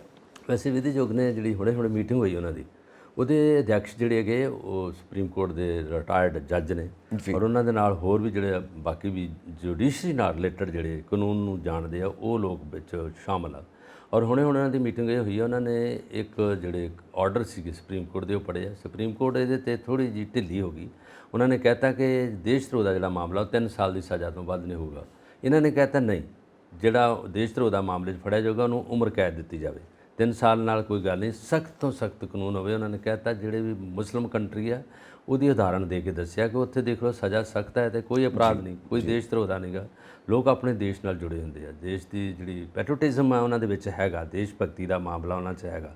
ਪਰ ਦੇਸ਼ ਦੇ ਵਿਰੋਧੀ ਬੋਲਣਾ, ਦੇਸ਼ ਦੇ ਲਈ ਜਿਹੜੀਆਂ ਨੀਤੀਆਂ ਬਾਹਰ ਲੋਕਾਂ ਨੂੰ ਦੱਸਣੀਆਂ, ਸੀਕ੍ਰੇਟ ਜਿਹੜੀਆਂ ਗੱਲਾਂ ਬਾਹਰ ਲਾ ਕੇ ਜਾਣੀਆਂ, ਇਹ ਦੇਸ਼ ਧਰੋਹ ਦੀ ਨੀਤੀ ਹੁੰਦੀ ਹੈ। ਦੇਸ਼ ਧਰੋਹ ਦੇ ਲਈ ਜਿਹੜਾ ਉਹਦਾ ਧਾਰਾ ਲੱਗਦੀ ਹੈ। ਇਹ ਸੰਵਿਧਾਨ ਦੇ ਅਨੁਸਾਰ ਇੰਡੀਅਨ ਪੈਨਲ ਕੋਡ ਦੇ ਮੁਤਾਬਕ 124A ਆ ਜਿਹੜੀ ਆ, ਇਹ 1870 ਵਿੱਚ ਅੰਗਰੇਜ਼ਾਂ ਨੇ ਬਣਾਈ ਸੀ। ਅੰਗਰੇਜ਼ਾਂ ਦੀ ਬਣੀ ਹੋਈ ਹੈ। ਅੰਗਰੇਜ਼ਾਂ ਨੇ ਬਣਾਈ ਸੀ। ਉਹਨਾਂ ਨੇ ਮਹਾਤਮਾ ਗਾਂਧੀ ਤੇ ਵੀ ਰੱਖਿਆ, ਮਹਾਤਮਾ ਗਾਂਧੀ ਤੇ ਵੀ ਇਹ ਲਾਤਾ ਸੀ ਦੇਸ਼ ਇੱਦਾਂ ਦਾ ਕਾਨੂੰਨ। ਔਰ ਉਹ ਇੱਕ ਮੈਗਜ਼ੀਨ 'ਚ ਬਾਲ ਗੰਗਾਧਰ ਤਿਲਕ ਨੇ ਲਿਖਤਾ ਸੀ ਕੁਝ ਲੇਖ, ਉਹਦੇ ਉਲਟ ਵੀ ਰਿਹਾ, ਉਹ ਵੀ ਅੰਗਰੇਜ਼ਾਂ ਨੇ ਕੀਤਾ। ਪਰ ਉਹ ਤੋਂ ਬਾਅਦ 1870 ਤੋਂ ਬਾਅਦ 1860 ਦੇ ਵਿੱਚ ਤੇ 70 ਦੇ ਵਿੱਚ ਇਹਨੂੰ ਇਨਕਲੂਡ ਕਰ ਲਿਆ ਇੰਡੀਅਨ ਪੈਨਲ ਕੋਡ ਦੇ ਵਿੱਚ। ਔਰ ਇਹ ਧਾਰਾ ਬੜੀ ਮਜ਼ਬੂਤ ਧਾਰਾ ਹੈਗੀ ਆ, ਪਰ ਇਹਦੇ ਤੇ ਸਖਤੀ ਵਰਤਣ ਲਈ ਵਿਧੀਯੋਗ ਨੇ ਕਿਹਾ ਕਿ ਵਰਤਣੀ ਚਾਹੀਦੀ ਹੈ ਤਾਂ ਕਿ ਉਮਰ ਕੈਦ ਦਿੱਤੀ ਜਾਵੇ। ਔਰ ਉਹਦੇ ਤੱਕ ਇਹਨਾਂ ਨੇ ਕਿਹਾ ਵੀ ਉਹ ਜੇ ਦੇਸ਼ ਦੀ ਸਾਰੀ ਸੀਕ੍ਰੇਸੀ ਆਊਟ ਹੁੰਦੀ ਹੈ, ਦੇਸ਼ ਦੇ ਬਾਰੇ ਕੁਝ ਕਿਹਾ ਜਾਂਦਾ। ਕੁਝ ਆਰਮੀ ਅਫਸਰ ਵੀ ਫੜੇ ਗਏ ਸੀ ਜਦੋਂ ਕਿ ਪਾਕਿਸਤਾਨ ਨੂੰ ਇਹਨਾਂ ਨੇ ਆਪਣਾ ਨਕਸ਼ਾ ਮੈਪ ਜਿੱਥੇ ਜਿੱਥੇ ਐਕਸਰਸਾਈਜ਼ ਹੁੰਦੀਆਂ ਉਹ ਸਰਹੱਦਾਂ ਦਾ ਸਾਰਾ ਏਰੀਆ ਉਹਦੀ ਵੀਡੀਓ ਭੇਜੀ ਹੈ। ਕਈ ਅਫਸਰ ਵੀ ਫੜੇ ਗਏ, ਕਈ ਫੌਜੀ ਜਵਾਨ ਵੀ ਫੜੇ ਗਏ। ਔਰ ਇਹਦੇ ਤੇ ਇਹਨਾਂ ਨੇ ਕਿਹਾ ਕਿ ਜੇ ਸਖਤ ਕਾਨੂੰਨ ਹੋਊਗਾ ਤਾਂ ਲੋਕ ਬਚ ਜਾਣਗੇ, ਨਹੀਂ ਤੇ ਇਹਦਾ ਪ੍ਰਭਾਵ ਲੋਕਾਂ ਤੇ ਪਊਗਾ, ਪਬਲਿਕ ਤੇ ਪਊਗਾ। ਔਰ ਇੱਕ ਹੋਰ ਵੀ ਜਿਹੜੇ ਐਕਸਪਰਟ ਨੇ ਉਹ ਵੀ ਇਹ ਵੀ ਕਹਿੰਦੇ ਨੇ ਕਿ ਕਈ ਵਾਰ ਇਸ ਕਾਨੂੰਨ ਦਾ ਗਲਤ ਇਸਤੇਮਾਲ ਵੀ ਹੋ ਜਾਂਦਾ ਹੈ। ਹਾਂ, ਔਰ ਕਈ ਲੋਕਾਂ ਦੇ ਉੱਤੇ ਤਾਰਾ ਲਗਾ ਦਿੱਤੀ ਜਾਂਦੀ ਹੈ, ਝੂਠੇ ਵੀ ਲਾਏ ਜਾਂਦੇ, ਝੂਠੇ ਕੇਸ ਬਣ ਜਾਂਦੇ ਨੇ। ਜਿੱਦਾਂ ਹੁਣ ਆਪ ਦੱਸੀ ਮਹਾਤਮਾ ਗਾਂਧੀ ਜੀ ਤੇ ਬਾਲ ਗੰਗਾਧਰ ਤਿਲਕ ਤੇ ਲਾ ਦਿੱਤੇ ਆ, ਵੈਸੇ ਉਹਨਾਂ ਨੇ ਕੀ ਦੇਸ਼ ਲਈ ਕੀ ਗਲਤ ਕਰ ਦਿੱਤਾ? ਉਹਨਾਂ ਵਾਸਤੇ ਦੇਸ਼ ਧਰੋਹੀ ਨੇ। ਹਾਂ, ਉਹਨਾਂ ਨੇ ਦੇਸ਼ ਲਈ, ਸਹੀ ਗੱਲ, ਠੀਕ ਹੈ ਨਾ। ਅੰਗਰੇਜ਼ਾਂ ਲਈ ਉਹ ਦੇਸ਼ ਧਰੋਹ ਕਰਦੇ ਪਏ ਨੇ, ਭਾਰਤੀਆਂ ਵਾਸਤੇ ਉਦੋਂ ਇੰਡੀਆ ਉਹਨਾਂ ਦਾ ਸੀਗਾ ਜੀ। ਔਰ ਅੱਜ ਵੀ ਸਾਡੇ ਆਜ਼ਾਦ ਭਾਰਤ ਦੇ ਵਿੱਚ ਵੀ ਆਪਾਂ ਕਈ ਵਾਰ ਦੇਖਦੇ ਹਾਂ, ਐਕਸਪਰਟਸ ਕਹਿੰਦੇ ਨੇ ਕਿ ਕਈ ਵਾਰ ਇਸ ਕਾਨੂੰਨ ਦੀ ਦੁਰਵਰਤੋਂ ਹੁੰਦੀ ਹੈ। ਸਹੀ ਗੱਲ। ਔਰ ਕਈ ਵਾਰ ਜਿਹੜੇ ਬੇਕਸੂਰ ਲੋਕ ਨੇ ਜਾਂ ਕਿਸੇ ਕਾਰਨ ਉਹਨਾਂ ਦੇ ਉੱਤੇ ਵੀ ਲੱਗ ਜਾਂਦਾ, ਕਿਉਂਕਿ ਪੂਰੀ ਜਾਂਚ ਤੋਂ ਬਿਨਾ ਜਾਂ ਪੂਰੀ ਐਵੀਡੈਂਸ ਤੋਂ ਬਿਨਾ, ਪੂਰੇ ਸਬੂਤਾਂ ਤੋਂ ਬਿਨਾ ਕਈ ਵਾਰ ਇਹ ਗਲਤੀਆਂ ਹੋ ਜਾਂਦੀਆਂ ਨੇ। ਔਰ ਇਹ ਗਲਤੀਆਂ ਨਹੀਂ ਹੋਣੀਆਂ ਚਾਹੀਦੀਆਂ। ਇਹ ਐਕਸਪਰਟਸ ਹਮੇਸ਼ਾ ਡਿਸਕਸ਼ਨਸ ਲੈਂਦੇ ਨੇ ਇਸ ਧਾਰਾ ਲਈ, ਕਿਉਂਕਿ ਬਹੁਤ ਖਤਰਨਾਕ ਹੈ। ਜਿੱਥੇ ਦੇਸ਼ ਦਾ ਪ੍ਰਾਈਡ, ਸਨਮਾਨ, ਜਿੱਥੇ ਉਹਨਾਂ ਦਾ ਸਵੈ ਮਾਣ ਇਨਵੋਲਵ ਹੁੰਦਾ, ਉੱਥੇ ਇਦਾਂ ਦਾ ਕੰਮ ਨਹੀਂ ਹੋਣਾ ਚਾਹੀਦਾ। ਬਾਕੀ ਤਾਂ ਹੁੰਦੇ ਰਹਿੰਦੇ ਬਿਲਕੁਲ। ਔਰ ਜਿਹੜਾ ਬੰਦਾ ਦੇਸ਼ ਧਰੋਹ ਕਰਦਾ ਹੈ ਉਹਦੇ ਉੱਤੇ ਜ਼ਰੂਰ ਸਖਤੀ ਨਾਲ ਲਾਗੂ ਕਰੋ। ਤੇ ਬਾਕੀ ਜਿੱਥੇ ਦੇਖੀਏ ਕਿ ਕਿਤੇ ਕੁਝ ਗਲਤੀ ਹੋਣ ਜਾ ਰਹੀ ਹੈ, ਉੱਥੇ ਬਕਾਇਦਾ ਇਹਦਾ ਧਿਆਨ ਰੱਖਣਾ ਪਏਗਾ, ਕਿਉਂਕਿ ਇਹ ਬਹੁਤ ਖਤਰਨਾਕ ਹੈ ਆਪਣੇ ਆਪ ਦੇ ਵਿੱਚ ਕਾਨੂੰਨ ਹੈ, ਬਹੁਤ ਸਖਤ ਕਾਨੂੰਨ ਹੈ। ਸੋ ਆਪਾਂ ਅੱਗੇ ਵਧੀਏ। ਪਹਿਲਵਾਨਾਂ ਦਾ ਜਿਹੜਾ ਸਿਲਸਿਲਾ ਹੈ ਹਜੇ ਵੀ ਉੱਦਾਂ ਹੀ ਗਰਮ ਆ ਰਿਹਾ ਹੈ। ਹੁਣ ਤੇ ਮਤਲਬ ਇਹ ਗੱਲ ਹੋ ਰਹੀ ਹੈ ਕਿ FIRs ਹੋ ਗਈਆਂ ਔਰ ਇੰਨੇ ਉਹਦੇ ਉੱਤੇ ਖਤਰਨਾਕ ਧਾਰਾਵਾਂ ਲੱਗੀਆਂ ਹੋਈਆਂ ਨੇ, ਨਾਬਾਲਿਗ ਕੁੜੀ ਵੀ ਉਹਦੇ ਵਿੱਚ ਸ਼ਾਮਿਲ ਹੈ। ਫਿਰ ਵੀ ਕਿਉਂ ਨਹੀਂ ਗ੍ਰਿਫਤਾਰ ਕੀਤਾ ਜਾ ਰਿਹਾ ਮੁਲਜ਼ਮ ਜਿਨ੍ਹਾਂ ਨੂੰ ਕਿਹਾ ਜਾ ਰਿਹਾ ਇਸ FIR ਦੇ ਮੁਤਾਬਿਕ, ਜਿਨ੍ਹਾਂ ਦੇ ਉੱਤੇ FIR ਹੋਈ ਹੈ। ਤੇ ਕਹਿੰਦੇ ਨੇ ਕਿ ਮੋਦੀ ਸਾਹਿਬ ਨੂੰ ਵੀ ਬਹੁਤ ਪਹਿਲਾਂ ਤੋਂ ਇਸ ਦੀ ਖਬਰ ਕਰ ਦਿੱਤੀ ਗਈ ਸੀ। ਖਿਲਾੜੀ ਕਹਿੰਦੇ ਸੀ ਅਸੀਂ ਮਿਲੇ ਸੀ ਤੇ ਮੋਦੀ ਸਾਹਿਬ ਨੇ ਸਾਨੂੰ ਕਿਹਾ ਸੀਗਾ ਕਿ ਮੈਂ ਇਹਦੇ ਪੂਰਾ ਧਿਆਨ ਰੱਖਾਂਗਾ ਔਰ ਮੈਨੂੰ ਰਿਪੋਰਟ ਮਿਲੇਗੀ ਤੇ ਮੈਂ ਇਹਦੇ ਉੱਤੇ ਐਕਸ਼ਨ ਲਵਾਂਗਾ। ਅਸੀਂ ਉਹਨਾਂ ਨੂੰ ਇਹ ਗੱਲ ਸੂਚਿਤ ਕੀਤਾ ਸੀ। ਇਹ ਵੀ ਪਹਿਲਵਾਨਾਂ ਨੇ ਕਿਹਾ ਹੈ ਔਰ ਕਿਤੇ ਨਾ ਕਿਤੇ ਇਹ FIRs ਦੇ ਵਿੱਚ ਵੀ ਮੈਂਸ਼ਨ ਹੈ। ਹਾਂ, ਇਹਨਾਂ ਨੇ ਜਿਹੜੀ FIR ਲੌਂਚ ਕਰਾਈ ਉਹਦੇ ਵਿੱਚ ਮੈਂਸ਼ਨ ਕੀਤਾ ਕਿ ਦੇਸ਼ ਦੇ ਪ੍ਰਧਾਨ ਮੰਤਰੀ ਨੂੰ ਪਹਿਲਾਂ ਸੂਚਿਤ ਕਰ ਦਿੱਤਾ ਗਿਆ ਸੀ ਇਸ ਮਾਮਲੇ ਦੇ ਬਾਰੇ 'ਚ ਕਿ ਇਹ ਛੇੜਛਾੜ ਹੋ ਰਹੀ ਆ, ਜਿਨਸੀ ਸ਼ੋਸ਼ਣ ਹੋ ਰਿਹਾ ਵਾ, ਜਿਹਦੇ ਵਿੱਚ 7 ਕੁੜੀਆਂ, ਇੱਕ ਤੁਸੀਂ ਦੱਸਿਆ ਨਾਬਾਲਗ ਵੀ ਹੈਗੀ ਆ। ਔਰ ਉਹਨਾਂ ਕੁੜੀਆਂ ਨੇ ਬਾਕਾਇਦਾ ਤੌਰ ਤੇ ਵੀਡੀਓ ਔਰ ਬਾਕਾਇਦਾ ਤੌਰ ਤੇ ਬਿਆਨ ਦਿੱਤੇ ਆ ਕਿ ਸਾਡੀ ਛੇੜਛਾੜ ਜਿਹੜੀ ਸੀਗੀ ਇਹ ਕੁਝ ਤਾਂ ਇਲਾਜ ਜਿਹੜਾ ਸੀਗਾ, ਇਲਾਜ ਜਿਹੜੇ ਕਰਾਉਣ ਲਈ ਜਦੋਂ ਸੈਂਕਸ਼ਨ ਕਰਦੇ ਸੀ, ਕੁਝ ਉਹਨਾਂ ਦੇ ਘਰ ਨੂੰ ਬਿਮਾਰ ਆ, ਉਹਦਾ ਘਰ ਵਾਲਾ ਬਿਮਾਰ ਜਾਂ ਉਹ ਹੈਗਾ, ਉਹ ਬਿਮਾਰੀ ਦਾ ਕਾਰਨ ਜਿਹੜਾ ਸੀ ਉਹਦੇ ਤੇ ਸਾਈਨ ਕਰਨ ਲਈ ਇਹ ਕਹਿੰਦੇ ਸੀ ਕਿ ਤੁਸੀਂ ਮੇਰੇ ਕੋਲ ਆਓ, ਮੇਰੇ ਰੂਮ ਵਿੱਚ ਆਓ, ਮੇਰੇ ਨਾਲ ਗੱਲ ਕਰੋ। ਔਰ ਉਹ ਕਈਆਂ ਨੇ ਤਾਂ ਦੱਸਿਆ ਕਿ ਟੀ-ਸ਼ਰਟ ਪਾਉਂਦੇ ਸੀ, ਸਾਡੀ ਟੀ-ਸ਼ਰਟ ਨੂੰ ਦੇਖ ਕੇ ਹੱਥ ਲਾ ਕੇ ਟੱਚ ਕਰਦੇ ਸੀਗੇ। ਕਈ ਜਗ੍ਹਾ ਤੇ ਫੋਟੋਗ੍ਰਾਫੀ ਦਾ ਜਿਹੜਾ ਸੀ, ਫੋਟੋ ਖਿੱਚਣ ਲੱਗੇ ਹੱਥ ਲਾਉਂਦੇ ਸੀਗੇ, ਕਈ ਕੁਝ ਕਰਦੇ ਸੀਗੇ। ਇਹ ਬਾਕਾਇਦਾ ਤੌਰ ਤੇ 2-3 ਦਿਨਾਂ ਤੋਂ ਅਖਬਾਰਾਂ ਮੀਡੀਆ 'ਚ ਆ ਰਿਹਾ। 1 ਬਾਈ 1 ਸਾਰੀਆਂ ਕੁੜੀਆਂ ਨੇ FIR ਵਿੱਚ ਵੀ ਇਹ ਬਿਆਨ ਦਿੱਤੇ ਆ, FIR ਵਿੱਚ ਲੌਂਚ ਵੀ ਕੀਤਾ ਹੈਗਾ। ਉਹਨਾਂ ਨੇ ਕਿਹਾ ਕਿ ਵਿਅਕਤੀਗਤ ਤੌਰ ਤੇ 1 ਬਾਈ 1 ਉਹਨਾਂ ਨੇ ਕਿਹਾ ਕਿ ਸਾਡੇ ਨੇ ਕਿ ਗਲਤ ਤਰੀਕੇ ਨਾਲ ਸਾਨੂੰ ਛੂੰਹਦੇ ਸੀ, ਜਦੋਂ ਕਿ ਉਹਨਾਂ ਦੀ ਅੰਦਰੋਂ ਸੋਚ ਹੋਰ ਸੀ ਕਿ ਜਦੋਂ ਕੋਈ ਬਜ਼ੁਰਗ ਕਿਸੇ ਨੂੰ ਪਿਆਰ ਕਰਦਾ ਜਾਂ ਉਹਨੂੰ ਪਿਆਰ ਦਿੰਦਾ ਕੁੜੀ ਨੂੰ, ਤਾਂ ਉਹਦਾ ਦੇਖੋ ਉਹ ਤਾਂ ਸਤਿਕਾਰ ਤੇ ਪਿਆਰ ਹੈਗਾ ਬਜ਼ੁਰਗ ਵੱਲੋਂ। ਜੇ ਹੁਣ ਨੀਤੀ ਮਾੜੀ ਨਾਲ ਤੁਸੀਂ ਕਰੋਗੇ, ਬੀਇੰਗ ਹੈੱਡ, ਬੀਇੰਗ ਫੈਡਰੇਸ਼ਨ ਦੇ ਐਸੋਸੀਏਸ਼ਨ ਦੇ ਪ੍ਰੈਜ਼ੀਡੈਂਟ, ਤੇ ਫਿਰ ਕੁੜੀਆਂ ਕੋਈ ਬੱਚੀਆਂ ਤੇ ਉਹਨਾਂ ਨੂੰ ਪਤਾ, ਉਹ ਹਰ ਦੇਸ਼ ਅੱਗੇ ਗਈਆਂ, ਓਲੰਪੀਅਨ ਕੁੜੀਆਂ ਨੇ ਕਿਹਾ। ਔਰ ਇਹ ਦੇਖੋ ਕਿੰਨੀ ਸ਼ਰਮਸ਼ਾਰ ਗੱਲ ਹੈ, ਕਿੱਥੇ ਦੀ ਕਿੱਥੇ ਜਾਂਦੀ ਹੈ। ਧੀਆਂ ਨੇ ਉਹ ਪੰਜਾਬ ਦੀਆਂ ਤੇ ਹਿੰਦੁਸਤਾਨ ਦੀਆਂ ਧੀਆਂ ਵਾਂ, ਜਿਨ੍ਹਾਂ ਨੇ ਦੇਸ਼ ਦਾ ਨਾਂ ਇੰਨਾ ਰੌਸ਼ਨ ਕੀਤਾ ਹੈਗਾ, ਔਰ ਉਹਨਾਂ ਲਈ ਇਹੋ ਜਿਹੀ ਸੋਚ, ਇਹੋ ਜਿਹੀ ਦਿੱਖ, ਇਹੋ ਜਿਹਾ ਨਜ਼ਰੀਆ ਰੱਖਿਆ ਜਾਵੇ, ਦੈਟ ਇਜ਼ ਵੈਰੀ ਬੈਡ।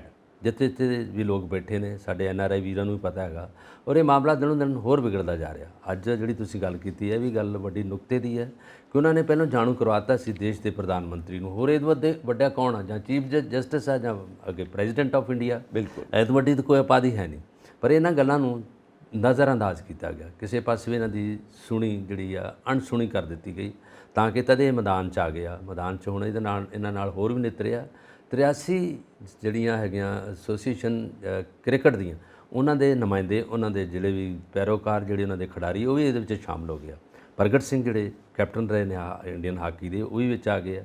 ਉਹਦੇ ਬਾਕੀ ਖਿਡਾਰੀ ਵੀ ਆ ਗਏ। ਹਰਭਜਨ ਸਿੰਘ ਵੱਲੋਂ ਵੀ ਇਹਨਾਂ ਵੱਲੋਂ ਦੇ ਬਿਆਨ ਚਲੇ ਗਿਆ, ਜਿਹੜੇ ਰਾਜ ਸਭਾ ਦੇ ਮੈਂਬਰ ਵੀ ਨੇ, ਉੱਘੇ ਖਿਡਾਰੀ ਨੇ ਪੰਜਾਬ ਦੇ। ਬਕਾਇਦਾ ਤੌਰ 'ਤੇ ਪੰਜਾਬ ਜਿਹੜਾ ਸਾਰਾ ਵੱਧ ਤੋਂ ਵੱਧ ਇਹਦੇ 'ਚ ਹਿੱਸਾ ਪਾ ਰਿਹਾ, ਰਾਜਨੀਤਿਕ ਹਿੱਸਾ ਨਹੀਂ, ਇਹ ਹੈਗਾ ਇੰਡੀਵਿਜੂਅਲ, ਔਰ ਇਹਦੇ ਵਿੱਚ ਹੁੰਦਾ ਵਿਅਕਤੀਗਤ ਜਿਹੜੀ ਉਹਨਾਂ ਦੀ ਸੋਚ ਹੈਗੀ। ਇਹਦੇ ਵਿੱਚ ਜਦੋਂ ਕੋਈ ਵੀ ਫੈਡਰੇਸ਼ਨ, ਜਦੋਂ ਕੋਈ ਵੀ ਐਜੀਟੇਸ਼ਨ, ਜਦੋਂ ਕੋਈ ਵੀ ਅੰਦੋਲਨ ਸਿਆਸੀ ਰੂਪ ਧਾਰਨ ਕਰ ਗਿਆ, ਉਹਦਾ ਸਿੱਟਾ ਬੜਾ ਮਾੜਾ ਨਿਕਲਦਾ। ਜਦੋਂ ਲੋਕ ਹੁਣ ਬਾਕੀ ਇਕੱਠੇ ਹੋ ਗਏ, ਇਹਦੇ ਵਿੱਚ ਨੀਤੀਵਾਨ ਵੀ ਆ ਗਿਆ, ਖਾਪ ਪੰਚਾਇਤ ਆ ਗਈ ਆ, ਡਕੈਤ ਰਕੇਸ਼ ਜੀ ਉਹਨਾਂ ਨੇ ਐਲਾਨ ਕਰ ਦਿੱਤਾ, ਕਿਸਾਨ ਜਥੇਬੰਦੀਆਂ ਸਾਰੀਆਂ ਉਹਦੇ 'ਚ ਆ ਗਈਆਂ, ਔਰ ਖਿਡਾਰੀ ਤਮਾਮ ਆ ਗਏ, ਫਿਲਮੀ ਸਟਾਰ ਆ ਗਏ ਆ। ਇਹਦੇ ਵਿੱਚ ਕੋਈ ਬਚਿਆ ਨਹੀਂਗਾ, ਬੱਚਾ ਬੁੱਢਾ ਔਰਤਾਂ ਸਾਰੀਆਂ ਇਕੱਠੀਆਂ ਹੋ ਗਏ, ਇਹਨਾਂ ਦੀ ਹਮਾਇਤ ਵਿੱਚ ਆ ਗਿਆ। ਲੋਕ ਇਸ ਬਗਾਵਤ ਤਾਂ ਨਹੀਂ ਹੈਗੀ ਜੋ ਅੰਦੋਲਨ ਨੂੰ ਸਹਿਮਤੀ ਦੇ ਰਹੇ ਆ, ਸਹਿਮਤ ਪ੍ਰਗਟਾ ਰਹੇ ਆ। ਹਾਂ, ਦੇਖੋ ਸਹਿਮਤੀ ਪ੍ਰਗਟਾ ਰਹੇ ਨੇ, ਔਰ ਇਹ ਆਪਾਂ ਕਈ ਵਾਰ ਆਪਣੇ ਪਲੇਟਫਾਰਮ ਤੋਂ ਗੱਲ ਕਰ ਚੁੱਕੇ ਹਾਂ ਜੀ। ਗੱਲ ਇੰਨੀ ਹੈਗੀ ਆ ਕਿ ਪ੍ਰਧਾਨ ਮੰਤਰੀ ਕਿਉਂ ਨਹੀਂ ਬੋਲ ਰਹੇ, ਗ੍ਰਹਿ ਮੰਤਰੀ ਕਿਉਂ ਨਹੀਂ ਬੋਲ ਰਹੇ, ਰਾਸ਼ਟਰਪਤੀ ਸਾਹਿਬਾ ਕਿਉਂ ਨਹੀਂ ਬੋਲ ਰਹੇ। ਆਪਾਂ ਆਲਰੇਡੀ ਇਹਦੇ ਬਾਰੇ ਵੀ ਗੱਲਬਾਤ ਕੀਤੀ ਕਿ ਕੋਈ ਪੋਲੀਟੀਕਲ ਪ੍ਰੈਸ਼ਰਸ, ਪੋਲੀਟੀਕਲ ਕੰਪਲਸ਼ਨਸ ਜਾਂ ਕੋਈ ਹੋਰ ਕਾਰਨ ਹੋ ਸਕਦੇ ਨੇ, ਪਰ ਉਹ ਸਪਸ਼ਟਤਾ ਕਰਨ, ਕਿਉਂਕਿ ਜਿਹੜੀਆਂ ਉਹ ਕੁੜੀਆਂ, ਜਿਹੜੇ ਉਹ ਬੱਚੇ ਧਰਨੇ ਤੇ ਬੈਠੇ ਨੇ, ਉਹ ਐਕਸਪੈਕਟ ਕਰਦੇ ਨੇ ਕਿ ਪ੍ਰਾਈਮ ਮਿਨਿਸਟਰ ਮੋਦੀ ਕੁਝ ਕਹਿਣ। ਇੱਕ ਸ਼ਬਦ ਕਹਿ ਦੇਣ ਤਾਂ ਬੜੀ ਵੱਡੀ ਗੱਲ ਹੈ, ਬਹੁਤ ਵੱਡੀ ਗੱਲ। ਅਸੀਂ ਦੇਖ ਰਹੇ ਹਾਂ ਜੁਡੀਸ਼ਰੀ ਨੂੰ ਦੇ ਦਿੱਤਾ ਹੈਗਾ। ਜੁਡੀਸ਼ਰੀ ਹੁਣ ਜੋ ਜਾਰੀ ਕਰੇਗੀ ਬਿਆਨ, ਜੋ ਡਿਸੀਜਨ ਲਊਗੀ, ਲੈਣਾ ਤਾਂ ਜੁਡੀਸ਼ਰੀ ਅਦਾਲਤਾਂ ਨੇ ਜਿਹੜੀਆਂ ਹੈਗੀਆਂ, ਪਰ ਉਹਨਾਂ ਨੂੰ ਇਹ ਕਹਿਣਾ ਚਾਹੀਦਾ ਕਿ ਇਹਦਾ ਜਿਹੜਾ ਕੰਮ ਹੈ ਇਹਨੂੰ ਅਸੀਂ ਫਾਸਟ ਕਰ ਦਿੱਤਾ, ਲੋਕ ਅਦਾਲਤ 'ਚ ਪਾ ਦਿੱਤਾ, ਜਿੱਥੇ ਫਾਸਟਨੈਸ ਹੋ ਜਾਏ, ਡਿਸੀਜਨ ਛੇਤੀ ਹੋ ਜਾਏ। ਔਰ ਉਧਰੋਂ ਕਿਸਾਨ ਜਥੇਬੰਦੀਆਂ ਨੇ ਵੀ ਅਲਟੀਮੇਟਮ ਦਿੱਤਾ ਹੋਇਆ ਜੀ ਕਿ ਨਹੀਂ ਤੇ ਅਸੀਂ ਧਰਨਾ ਅੰਦੋਲਨ ਸ਼ੁਰੂ ਕਰ ਦਾਂਗੇ, ਔਰ ਜੰਤਰ ਮੰਤਰ ਤੇ ਜੇ ਨਾ ਸਾਨੂੰ ਦੁਬਾਰਾ ਧਰਨਾ ਲਾਣ ਦਿੱਤਾ, ਜੇ ਐਸੀ ਨੌਬਤ ਆ ਜਾਂਦੀ ਹੈ ਤਾਂ ਫਿਰ ਇੱਕ ਅੰਦੋਲਨ ਸ਼ੁਰੂ ਕਰਾਂਗੇ, ਜਿੱਦਾਂ ਕਿਸਾਨ ਅੰਦੋਲਨ ਸ਼ੁਰੂ ਕੀਤਾ ਗਿਆ ਸੀ। ਕਿਉਂਕਿ ਟਕੈਤ ਸਾਹਿਬ ਵੀ ਨਾਲ ਖੜੇ ਨੇ, ਜੋ ਕਿਸਾਨ ਯੂਨੀਅਨ ਦੇ ਪ੍ਰਧਾਨ ਨੇ। ਵੈਸੇ ਪਾਰਲੀਮੈਂਟ ਦੀ ਜਿਹੜੀ ਇਮਾਰਤ ਦਾ ਉਦਘਾਟਨ ਹੈ ਨਾ, ਉਹ ਤੋਂ ਬਾਅਦ ਇਹਦਾ ਰੁਖ ਥੋੜ੍ਹਾ ਜਿਹਾ ਟੇਢਾ ਹੋ ਗਿਆ, ਕਿਉਂਕਿ ਉਹਨਾਂ ਨੂੰ ਧੂਇਆ ਘੜੀਸਿਆ, ਮਾਰਿਆ, ਕੁੱਟਿਆ, ਕਈ ਕੁਝ ਕੀਤਾ, ਜਦੋਂ ਕਿ ਉਹ ਸ਼ਾਂਤੀਪੂਰਵਕ ਅੰਦੋਲਨ ਦੇ ਕਰ ਰਹੇ ਸੀਗੇ। ਪ੍ਰਦਰਸ਼ਨੀ ਤੇ ਕਰਨੀ ਬਣਦੀ ਹੈ, ਕਿਉਂਕਿ ਡੈਮੋਕ੍ਰੇਸੀ ਹੈ, ਇਹਦੇ ਵਿੱਚ ਡਿਕਟੇਟਰਸ਼ਿਪ ਨਹੀਂ ਹੈ ਕਿ ਜਿਹੜਾ ਬੋਲੂਗਾ ਤਾਂ ਉਹਨੂੰ ਜਿਹੜਾ ਤੁਸੀਂ ਨੁਕਸਾਨ ਪਹੁੰਚਾਓਗੇ, ਉਹਨੂੰ ਕੁੱਟੋਗੇ, ਮਾਰੋਗੇ ਜਾਂ ਉਹਨੂੰ ਘੜੀਸੋਗੇ, ਉਹ ਨਹੀਂ ਹੁੰਦਾ। ਕਿਉਂਕਿ ਇਹਦੇ ਵਿੱਚ ਉਹਨਾਂ ਨੇ ਆਪਣਾ ਪ੍ਰਦਰਸ਼ਨ ਕਰ ਰਹੇ ਆ, ਆਪਣਾ ਮੰਗ ਲੈ ਰਹੇ ਆ, ਚਾਰਟ ਦਿੱਤਾ ਉਹਨਾਂ ਨੇ, ਡਿਮਾਂਡ ਚਾਰਟ ਦਿੱਤਾ, ਹੋਰ ਉਹਦੇ 'ਚ ਕੋਈ ਇਦਾਂ ਦੀ ਗੱਲ। ਨਾਲੇ ਗੱਲ ਇਹ ਹੈ ਨਾ ਕਿ ਉਹ ਉੱਥੇ ਹਰਿਦੁਆਰ ਪਹੁੰਚ ਗਏ, ਗੰਗਾ ਨਦੀ ਦੇ ਵਿੱਚ, ਪਾਣੀ ਦੇ ਵਿੱਚ, ਕਹਿੰਦੇ ਅਸੀਂ ਆਪਣੇ ਮੈਡਲ ਵਿਸਰਜਿਤ ਕਰ ਦੇਣੇ, ਬਹਾ ਦੇਣੇ ਆ। ਫਿਰ ਜਾ ਕੇ ਕਿਸਾਨ ਨੇਤਾ ਜਾ ਕੇ ਉਹਨਾਂ ਨੂੰ ਮੋੜ ਕੇ ਲਿਆਏ, ਕਿਉਂਕਿ ਇਮੋਸ਼ਨਲ ਹੁੰਦੇ ਨੇ ਕਿ ਅਸੀਂ ਕਾਹਦੇ ਵਾਸਤੇ। ਔਰ ਇੱਕ ਵੀਡੀਓ ਵਾਇਰਲ ਹੋ ਰਹੀ ਜਿਹਦੇ 'ਚ ਬ੍ਰਿਜ ਭੂਸ਼ਣ ਜੀ ਕਹਿ ਰਹੇ ਨੇ 15-15 ਰੁਪਏ ਦੇ ਮੈਡਲ, ਪੈਸੇ ਵਾਪਸ ਕਰਨ ਜਿਹੜੇ ਉਹ ਖਿਡਾਰੀਆਂ ਨੇ ਜਿੱਤੇ ਨੇ, ਮੈਡਲ ਤੇ 15-15 ਰੁਪਏ ਦੇ ਹੁੰਦੇ ਨੇ। ਮਤਲਬ ਤੁਸੀਂ ਮੈਡਲ ਨੂੰ 15-15 ਰੁਪਏ ਦੇ ਕਹੋਗੇ, ਜਿਹਦੇ ਜੀ ਲਗਾਇਆ, ਜਾਨ ਲਗਾਈ ਔਰ ਭਾਰਤ ਦਾ ਨਾਂ ਉੱਚਾ ਕੀਤਾ, ਸੋ ਉਹ ਮੈਡਲ ਨੂੰ ਤੁਸੀਂ 15 ਰੁਪਏ ਦਾ ਕਹੋਗੇ। ਮਤਲਬ ਕਿੰਨੀ ਗਲਤ ਗੱਲ ਹੈ। ਇਦਾਂ ਦੀਆਂ ਗੱਲਾਂ ਨਹੀਂ ਕਰਨੀਆਂ ਚਾਹੀਦੀਆਂ, ਕਦਰ ਕਰਨੀ ਚਾਹੀਦੀ ਹੈ। ਮੈਡਲ ਦੀ ਕੀਮਤ ਤਾਂ ਕੋਈ ਦੱਸ ਨਹੀਂ ਸਕਦਾ, ਜਿੱਦਾਂ ਮੁੜਕਾ, ਜਿੱਦਾਂ ਖੂਨ ਪਸੀਨਾ ਇੱਕ ਕਰਕੇ ਮੈਡਲ ਜਿੱਤੇ ਜਾਂਦੇ ਨੇ। ਇਹ ਦੇਸ਼ ਦਾ ਵੱਡਾ ਰੁਤਬਾ ਹੁੰਦਾ, ਬਹੁਤ ਜ਼ਬਰਦਸਤ। ਅਸੀਂ ਲੈ ਕੇ ਆਉਂਦੇ ਹਾਂ ਤਾਂ ਪੂਰਾ ਇੰਡੀਆ ਦਾ ਨਾਂ ਹੁੰਦਾ, ਇੰਡੀਵਿਜੂਅਲ ਉਹ ਖਿਡਾਰੀ ਦਾ ਨਾਂ ਨਹੀਂ ਹੁੰਦਾ, ਕਿ ਉੱਥੇ ਪਹਿਲਾਂ ਇੰਡੀਆ ਦਾ ਨਾਮ ਬੋਲਿਆ ਜਾਂਦਾ, ਫਿਰ ਖਿਡਾਰੀ ਦਾ ਨਾਂ ਆਉਂਦਾ। ਜਿੱਦਾਂ ਤੁਸੀਂ ਦੱਸਿਆ, ਜੇ ਪ੍ਰਧਾਨ ਮੰਤਰੀ ਸਾਹਿਬ ਨੇ ਪਹਿਲਾਂ ਸਾਰੇ ਖਿਡਾਰੀਆਂ ਨੂੰ ਮਿਲੇ ਵੀ ਆ, ਜਿਹੜੇ ਬੱਚੇ ਅਵਲ ਆਇਆ, ਜਿਨ੍ਹਾਂ ਨੇ ਓਲੰਪਿਕ ਜਿੱਤੀ ਆ, ਜਿਨ੍ਹਾਂ ਏਸ਼ੀਆਡ ਜਿੱਤੀ ਆ, ਉਹਦੇ ਵਿੱਚ ਤਮਗੇ ਲੈ ਕੇ ਆਏ, ਉਹਨਾਂ ਨੂੰ ਇੰਡੀਵਿਜੂਅਲੀ ਬੁਲਾਇਆ, ਵਰਚੁਅਲ ਗੱਲਬਾਤ ਵੀ ਹੋਈ ਆ ਉਹਦੇ ਨਾਲ, ਉਹਨਾਂ ਦੇ ਪੇਰੈਂਟਸ ਨਾਲ ਵੀ। ਇਸ ਤਰ੍ਹਾਂ ਦੇ ਨਾਲ ਉਹਨਾਂ ਨਾਲ 7 ਕੁੜੀਆਂ ਨਾਲ ਗੱਲ ਤਾਂ ਹੋ ਜਾਣੀ ਚਾਹੀਦੀ ਹੈ, ਉਹਨਾਂ ਨੂੰ ਸਹਾਰਾ ਤਾਂ ਮਿਲੇ, ਕੋਈ ਉਹਨਾਂ ਨੂੰ ਮੋਰਲੀ ਅਪ ਤਾਂ ਕੀਤਾ ਜਾਵੇ ਵੀ ਬੱਚਿਓ ਕੋਈ ਨਹੀਂ ਗਿਆ, ਅਸੀਂ ਇੱਥੇ ਬੈਠੇ ਹਾਂ, ਮੈਂ ਹੈੱਡ ਆਫ ਦਾ ਇੰਡੀਆ ਬੈਠਾ, ਮੈਂ ਤੁਹਾਡੇ ਨਾਲ ਹਾਂ, ਤੁਹਾਨੂੰ ਕੋਈ ਇਸ ਤਰ੍ਹਾਂ ਦਾ ਨੁਕਸਾਨ ਨਹੀਂ ਪਹੁੰਚੂਗਾ। ਤੇ ਕਿੱਡੀ ਵੱਡੀ ਗੱਲ ਹੈ, ਔਰ ਬੱਚੇ ਖੁਸ਼ ਹੋ ਜਾਣਗੇ, ਬਾਗੋ ਬਾਗ ਹੋ ਜਾਣਗੇ, ਬਾਗੋ ਬਾਗ ਹੋ ਜਾਣਗੇ। ਔਰ ਇਹ ਸਭ ਹੋਣਾ ਚਾਹੀਦਾ। ਬਹੁਤ ਵੱਡੀ ਗੱਲ ਹੈ। ਆਹ ਸੋ ਆਪਾਂ ਅੱਗੇ ਵਧੀਏ ਜ਼ਰੂਰ, ਔਰ ਅਗਲੇ ਮੁੱਦੇ ਤੇ ਆਉਂਦੇ ਆ। ਇੱਕ ਹੋਰ ਵੱਡੀ ਗੱਲ ਹੈ, ਜ਼ਰੂਰ, ਵੱਡੀ ਤੋਂ ਵੱਡੀ ਗੱਲ ਵੱਡੀ ਤੋਂ ਵੱਡੀ ਗੱਲ ਇਹ ਹੈ ਕਿ ਜਿਹੜਾ ਹੁਣ ਪੰਜਾਬ ਜਾਂ ਬਾਕੀ ਸਟੇਟਾਂ ਵੀ ਕਰਜ਼ਾ ਲੈਂਦੀਆਂ ਨੇ, ਆਹ ਉਹ ਇੱਕ ਹੱਦ ਤੈਅ ਕਰ ਦਿੱਤੀ ਹੈ ਕੇਂਦਰ ਨੇ ਔਰ ਕਰਜ਼ਾ ਸੀਮਾ ਘਟਾ ਦਿੱਤੀ ਹੈ ਕਿ ਇਸ ਤੋਂ ਵੱਧ ਤੁਸੀਂ ਕਰਜ਼ਾ ਲੈ ਨਹੀਂ ਸਕਦੇ। ਹੁਣ ਕਿਤੇ ਨਾ ਇਹ ਲੈ ਕੇ ਕਰਜ਼ਾ ਆਪਣੀ ਸਟੇਟ ਨੂੰ ਚਲਾਈ ਜਾਂਦੇ ਨੇ। ਸ਼ੁਰੂ ਤੋਂ ਅਸੀਂ ਪੰਜਾਬ ਦੇਖਦੇ ਹਾਂ ਲੱਖਾਂ ਕਰੋੜਾਂ ਦੇ ਕਰਜ਼ੇ ਥੱਲੇ ਚਲਾ ਗਿਆ ਔਰ ਕਰਜ਼ਾ ਲਗਾਤਾਰ ਵੱਧ ਰਿਹਾ ਹੈ। ਕਿੰਨਾ ਕੁ ਮੋੜਾਂਗੇ ਤੇ ਕਿੰਨਾ ਕੁ ਹੋਰ ਲੈ ਕੇ ਕਰਜ਼ਾ ਅਸੀਂ ਸਟੇਟ ਨੂੰ ਚਲਾਉਣਾ ਹੈ। ਹੁਣ ਉਹਦੇ ਉੱਤੇ ਵੀ ਲਗਾ ਦਿੱਤੀ ਹੈ ਇਹਨਾਂ ਨੇ ਬੰਦਿਸ਼, ਕੇਂਦਰ ਸਰਕਾਰ ਨੇ, ਔਰ ਪੰਜਾਬ ਦੇ ਨਾਲ ਕਈ ਹੋਰ ਸਟੇਟਾਂ ਤੇ ਵੀ ਲਗਾਈ ਹੈ, ਵੱਖ-ਵੱਖ ਪਰਸੈਂਟੇਜ ਡਾਊਨ ਕੀਤੀ ਹੈ।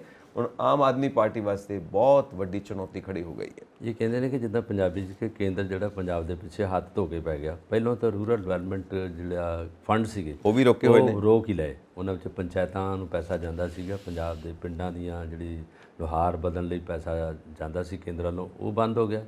ਦੂਜੇ ਪਾਸੇ ਜਿਹੜਾ ਹੁਣ ਹੈਗਾ, ਇਹਨਾਂ ਨੇ ਆਹ ਜਿਹੜਾ 18,000 ਕਰੋੜ ਜਿਹੜਾ ਪੈਸਾ ਵਾ ਇਹ 'ਤੇ ਕਟੌਤੀ ਲਾਤੀ ਆ। ਟੋਟਲ 39,000 ਕਰੋੜ ਹੁੰਦਾ, ਜਿਹਦੇ ਵਿੱਚ 1,000 ਕਰੋੜ ਰਹਿ ਗਿਆ। ਇਹਦੇ ਵਿੱਚ ਸਿਰਫ ਤੇ ਪੰਜਾਬ ਨਹੀਂ ਇਸ ਪਾਸੇ ਨੁਕਸਾਨ ਉਠਾਇਆ, ਕੇਰਲਾ 'ਚ ਵੀ ਕਰ ਦਿੱਤਾ ਉਹਨਾਂ ਨੇ।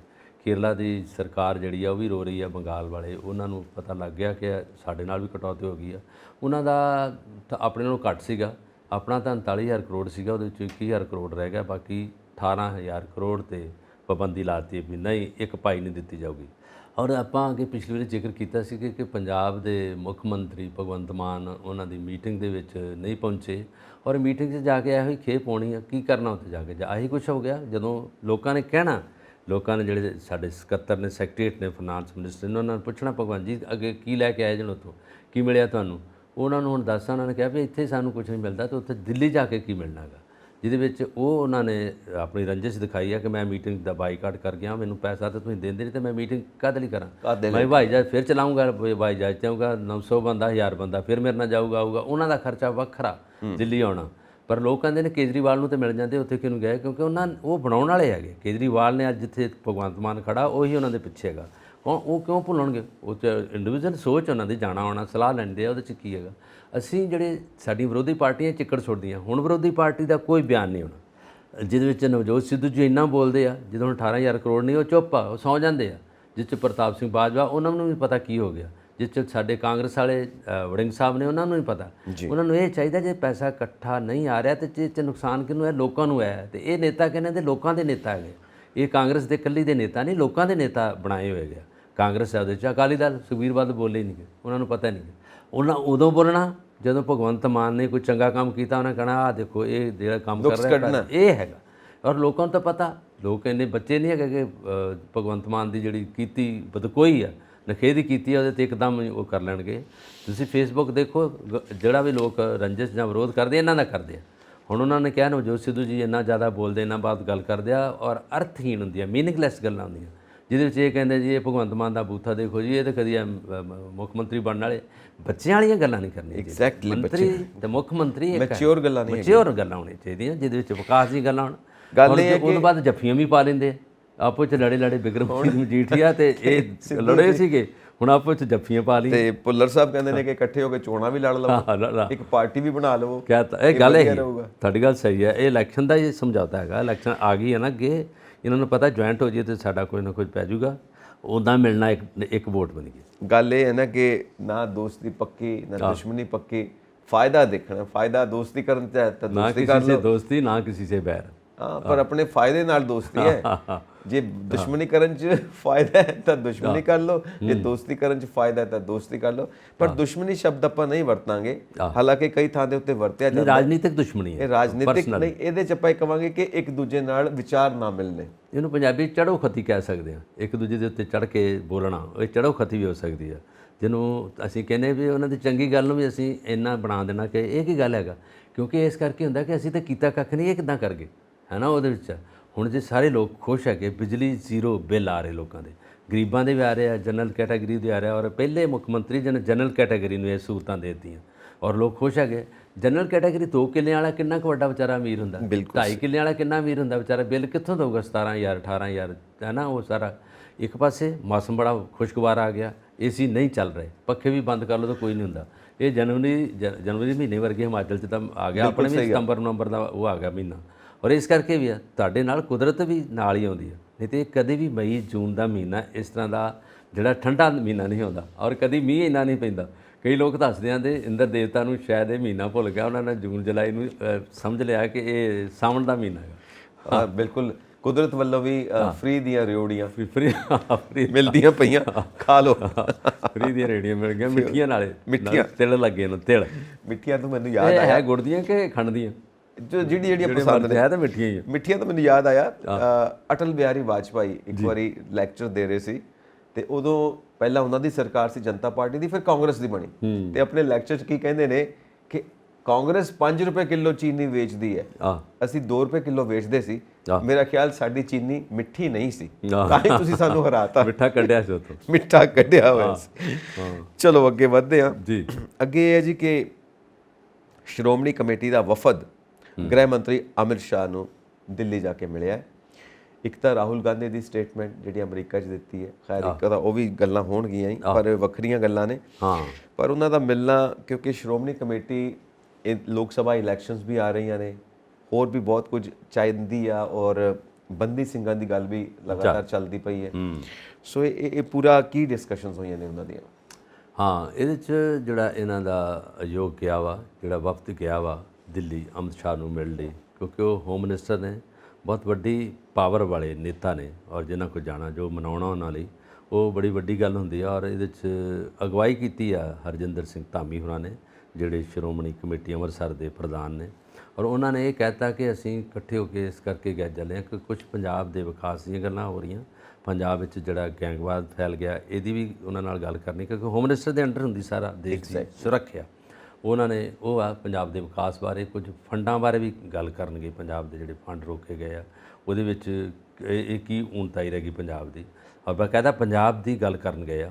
ਤੇ ਜਿਹੜਾ ਉਹਨਾਂ ਨੇ ਸਿਗਨੇਚਰ ਕਰਨ ਦੀ ਇੱਕ ਕੰਪੇਨ ਮੁਹਿੰਮ ਚਲਾਈ ਸੀ ਬੰਦੀਆਂ ਲਈ, ਉਹ ਪ੍ਰਧਾਨ ਮੰਤਰੀ ਸਾਹਿਬ ਨੂੰ ਲੈਟਰ ਕੱਢਤੀ ਸੀ, ਇਹਨਾਂ ਨੂੰ ਅਮਿਤ ਸ਼ਾਹ ਨੂੰ ਕੱਢੀ ਸੀ, ਔਰ ਡਿਫੈਂਸ ਮਿਨਿਸਟਰ ਸਾਰਿਆਂ ਨੂੰ ਇੱਕ ਕਾਪੀ ਭੇਜਤੀ ਸੀ।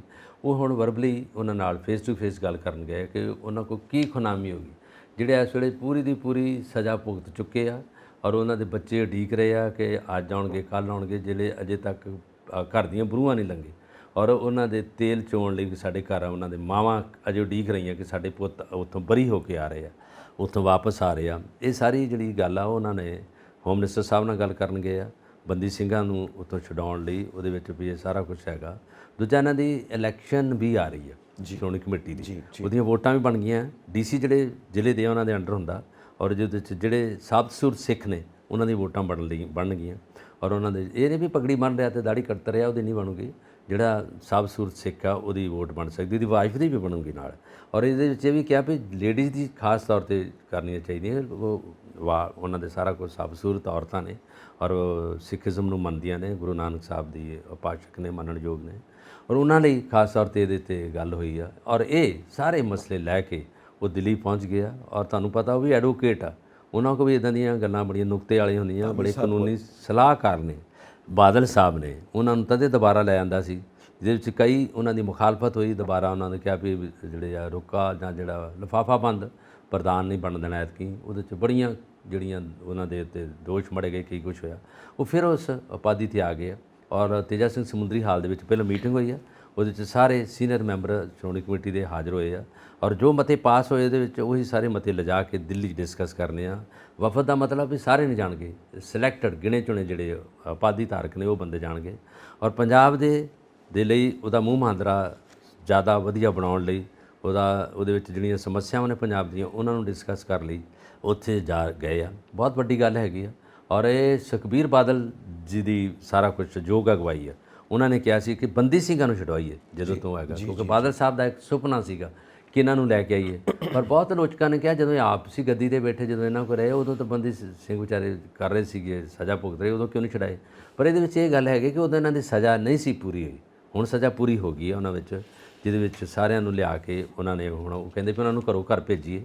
ਔਰ ਮੇਰਾ ਖਿਆਲ ਹੈ ਇਹ ਸਾਡੇ ਦਰਸ਼ਕ ਇਸ ਗੱਲ 'ਤੇ ਇਸ ਗੱਲ ਨੂੰ ਸੁਣ ਕੇ, ਇਸ ਵਿਸ਼ੇ ਨੂੰ ਸੁਣ ਕੇ ਜ਼ਿਆਦਾ ਖੁਸ਼ ਹੋਣਗੇ, ਕਿਉਂਕਿ ਉਹਨਾਂ ਕੋਲ ਜਾਣਾ ਜਿਹੜਾ ਉਹਨਾਂ ਕੋਲ ਟਾਈਮ ਲੈਣਾ ਬੜਾ ਔਖਾ ਹੁੰਦਾ। ਐਕਚੁਅਲੀ ਮਨੁੱਖੀ ਅਧਿਕਾਰਾਂ ਦੀ ਗੱਲ ਹੈ, ਆਹ, ਹਿਊਮਨ ਰਾਈਟਸ। ਬਿਲਕੁਲ ਔਰ ਜਦੋਂ ਅਸੀਂ ਦੇਖਦੇ ਹਾਂ ਕਿ ਘਾਣ ਹੁੰਦਾ ਹੈ ਮਨੁੱਖੀ ਅਧਿਕਾਰਾਂ ਦਾ, ਉਦੋਂ ਅਸੀਂ ਫਿਰ ਸੰਵਿਧਾਨ ਦੀ ਗੱਲ ਜ਼ਰੂਰ ਕਰਾਂਗੇ, ਕਿਉਂਕਿ ਧਾਮੀ ਸਾਹਿਬ ਖੁਦ ਲੀਗਲ ਮਾਈਂਡ ਨੇ, ਇਸ ਕਰਕੇ ਉਹ ਸੰਵਿਧਾਨ ਦੇ ਮੁਤਾਬਿਕ ਹੀ ਗੱਲ ਕਰਨਗੇ ਔਰ ਹੋਰ ਵੀ ਜਿਹੜੇ ਬਾਕੀ ਕੇਸ ਨੇ ਉਹਦਾ ਰੈਫਰੈਂਸ ਵੀ ਦੇਣਗੇ। ਕਿਉਂਕਿ ਜਿਵੇਂ ਆਪਾਂ ਦੇਖਦੇ ਹਾਂ ਕਿ ਮੁੱਖ ਮੰਤਰੀ ਬੇਅੰਤ ਸਿੰਘ ਜੀ ਦੇ ਜਿਹੜੇ ਉਹਨਾਂ ਦੇ ਕਤਲ ਦੇ ਵਿੱਚ ਇਨਵੋਲਵ ਸੀਗੇ, ਉਹਨਾਂ ਦੀ ਵੀ ਜ਼ਮਾਨਤ ਦੀ ਗੱਲ ਹੋ ਰਹੀ ਹੈ, ਉਹ ਵੀ ਜ਼ਮਾਨਤ ਹੋਈ ਔਰ ਇਹ ਸਭ ਗੱਲਾਂ ਸਾਹਮਣੇ ਆ ਰਹੀਆਂ ਨੇ।